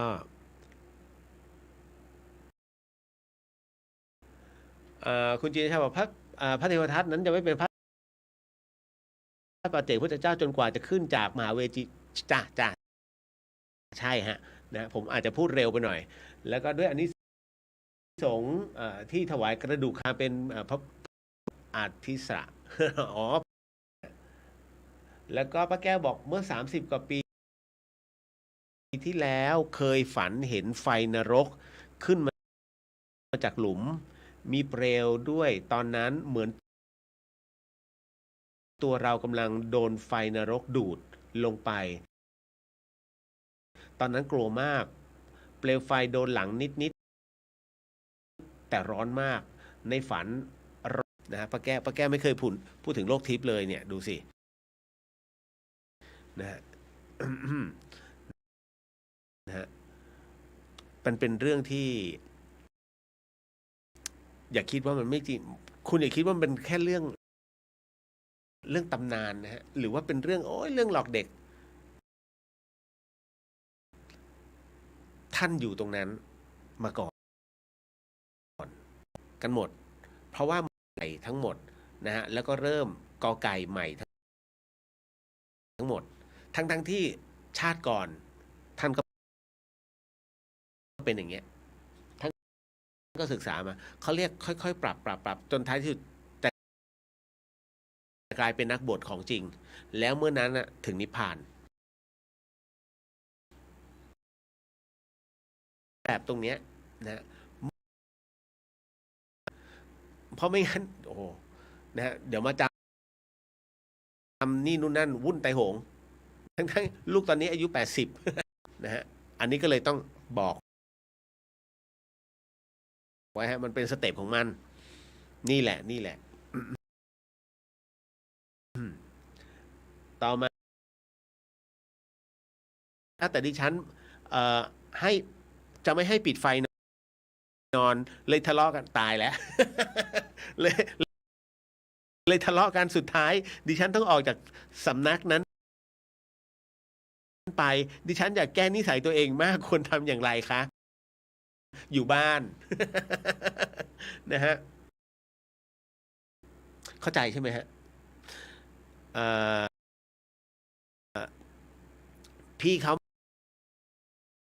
ไม่กล้าไปปฏิบัติธรรมที่ไหน เพราะว่ากลัวผีมากๆนะฮะเพราะเคยไปแล้ว แต่ก็ไม่กล้าที่จะปิดไฟ เวลาไปปฏิบัติธรรมบางทีเขาก็นอน ไม่ปิดไฟไม่ได้นะฮะค่าไฟมันต้องเสียนะคือกลัวมากแม้กระทั่งความไปอีกท่านหนึ่งเขาจะนอน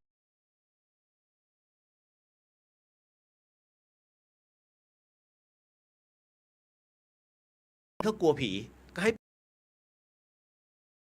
เรียกมา ท้ายที่สุด ก็เขาก็ต้องเอามากไว้ก่อนนะพี่นะฮะครับผมก็เลยเหมือนกับว่า ก็ต้องออกไปสุดท้ายได้ปฏิบัติไหมไม่ได้ปฏิบัตินะฮะควรจะทำอย่างไรดีอยู่บ้าน ง่ายสุดอีกอันหนึ่งก็คือว่าท่านนี้ตายไม่มีนะฮะผีมาหลอกนั่งหน้ารถจนไอ้หนุ่มคนนี้ขับรถชนตาย4 ศพมีไหมฮะเพราะผีมันนั่งหน้ารถไม่มีแต่คนประมาทคนเมาเท่านั้นฮะเพราะฉะนั้นเนี่ยภาพตรงเนี้ย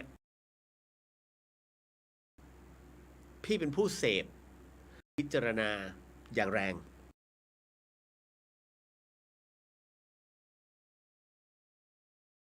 เกิดจากถ้าไม่ถูกหลอกมาตั้งแต่เด็กว่าเงียบๆนะเดี๋ยวผีมาหักคอนะก็เกิดจากการเสพสื่อมากจนเกินไปสื่อเนี่ยเขาไม่เคยเจอเขาจินตนาการในภาพที่ดูน่ากลัวมากที่สุดเพื่อนำซึ่งภาพสุดท้ายก็คือตัวจิตของพี่เองเนี่ยมันไปสร้างรูปที่ดูน่ากลัวนะฮะเบื้องลึกอาจจะมีปมบางอย่างที่ทำให้กลัวความมืดอย่างเช่นในสมัยเด็กๆไฟมันผีกันเกิดขึ้นหรือว่าอาจจะมีบางอย่างที่ทำให้พี่กลัวนะตรงนั้นมันก็เลยทำให้ทุกๆครั้งเวลาหลับดับไฟหรือว่าอยู่ในความมืดเนี่ยตัวจิตจะไปสร้างรูปให้พี่ดูน่ากลัวเพราะว่าอาจารย์ตั้งแต่ตอนที่เข้าไปเลยว่าดิฉันกลัวความมืดดิฉันกลัวผีเพราะมันเป็นอย่างนี้จากนั้นเนี่ยครูที่เขาจะเป็นครูสมาธิเนี่ยเขาจะไปปรึกษากันว่าเคสพี่จะต้องทำยังไงไม่รู้เพราะผู้ที่เข้าปฏิบัติธรรมเนี่ยฮะนะนอกจากผู้ที่เขาต้องการเหตุหมายถึงว่าเหตุทางใจที่มาปฏิบัติธรรมเพราะอะไรเพิ่งเลิกกับสามีลูกเพิ่งเสียนะฮะกลัวผีคือมันต้องมีเหตุตรงนี้แล้วเคสนี้เป็นงี้เคสนี้มันแก้ถูกอย่างน้อยแก้ปมที่คุณเขียนมาได้ก่อนนะฮะห้องพระเสร็จปุ๊บ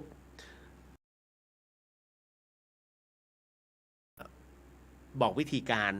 กรรมฐานน้ำเย็นนะฮะก็ลองฝึกดูนะฮะพอเข้าไปตรงนั้นเสร็จปุ๊บพี่หลับตาก็เหมือนดับไฟอะฮะอันนี้บอกไว้ก่อนการหลับตาก็เหมือนเราดับไฟนะฮะเพราะฉะนั้นพี่ก็หลับตาแล้วก็ลองฝึกสมาธิแบบนั้นฮะไม่ไปไหนถ้าสมมุติว่ามันไม่ไหวโป้งตามไปเรื่อยๆทำให้ได้สักประมาณ3 นาทีฮะอยู่อย่างนี้ฮะแล้วค่อยๆเคลื่อนทีละนิดพี่จะแล้วก็จากนั้นเนี่ยให้พี่สังเกตในเรื่องของตัวจิตของพี่ว่าจิตของพี่ตามนิ้วโป้งได้ทุกเวลาไหม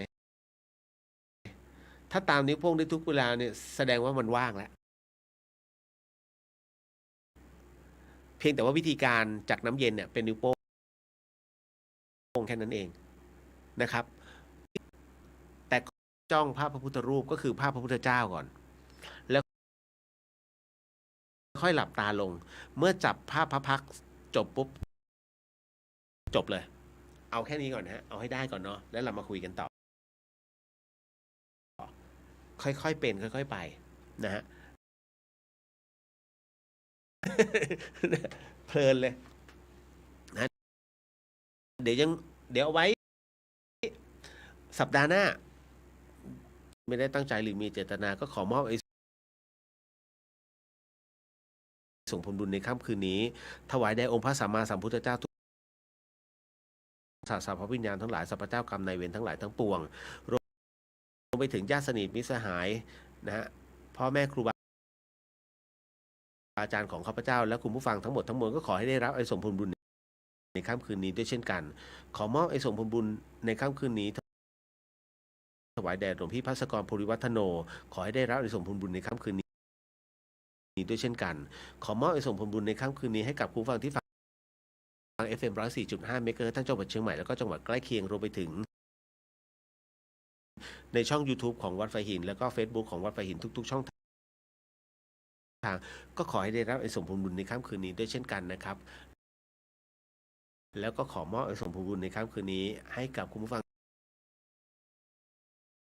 ผลบุญในค่ำคืนนี้ด้วยสัพพโรกวินโตสัพพเวรมติกันโตนิปุตสัพพโรโกวินันสตุมาเตภวะวันตรายโยสุขีทีขายุโกภาวะอภิวาทนาสีริสนิจังวุฒาปัจจายิโนจัตตารโรธรรมสาธุสาธุสาธุครับแล้วเจอกันนะสำหรับค่ำคืนนี้ราตรีสวัสดิ์ครับบ๊ายบายสาธุครับ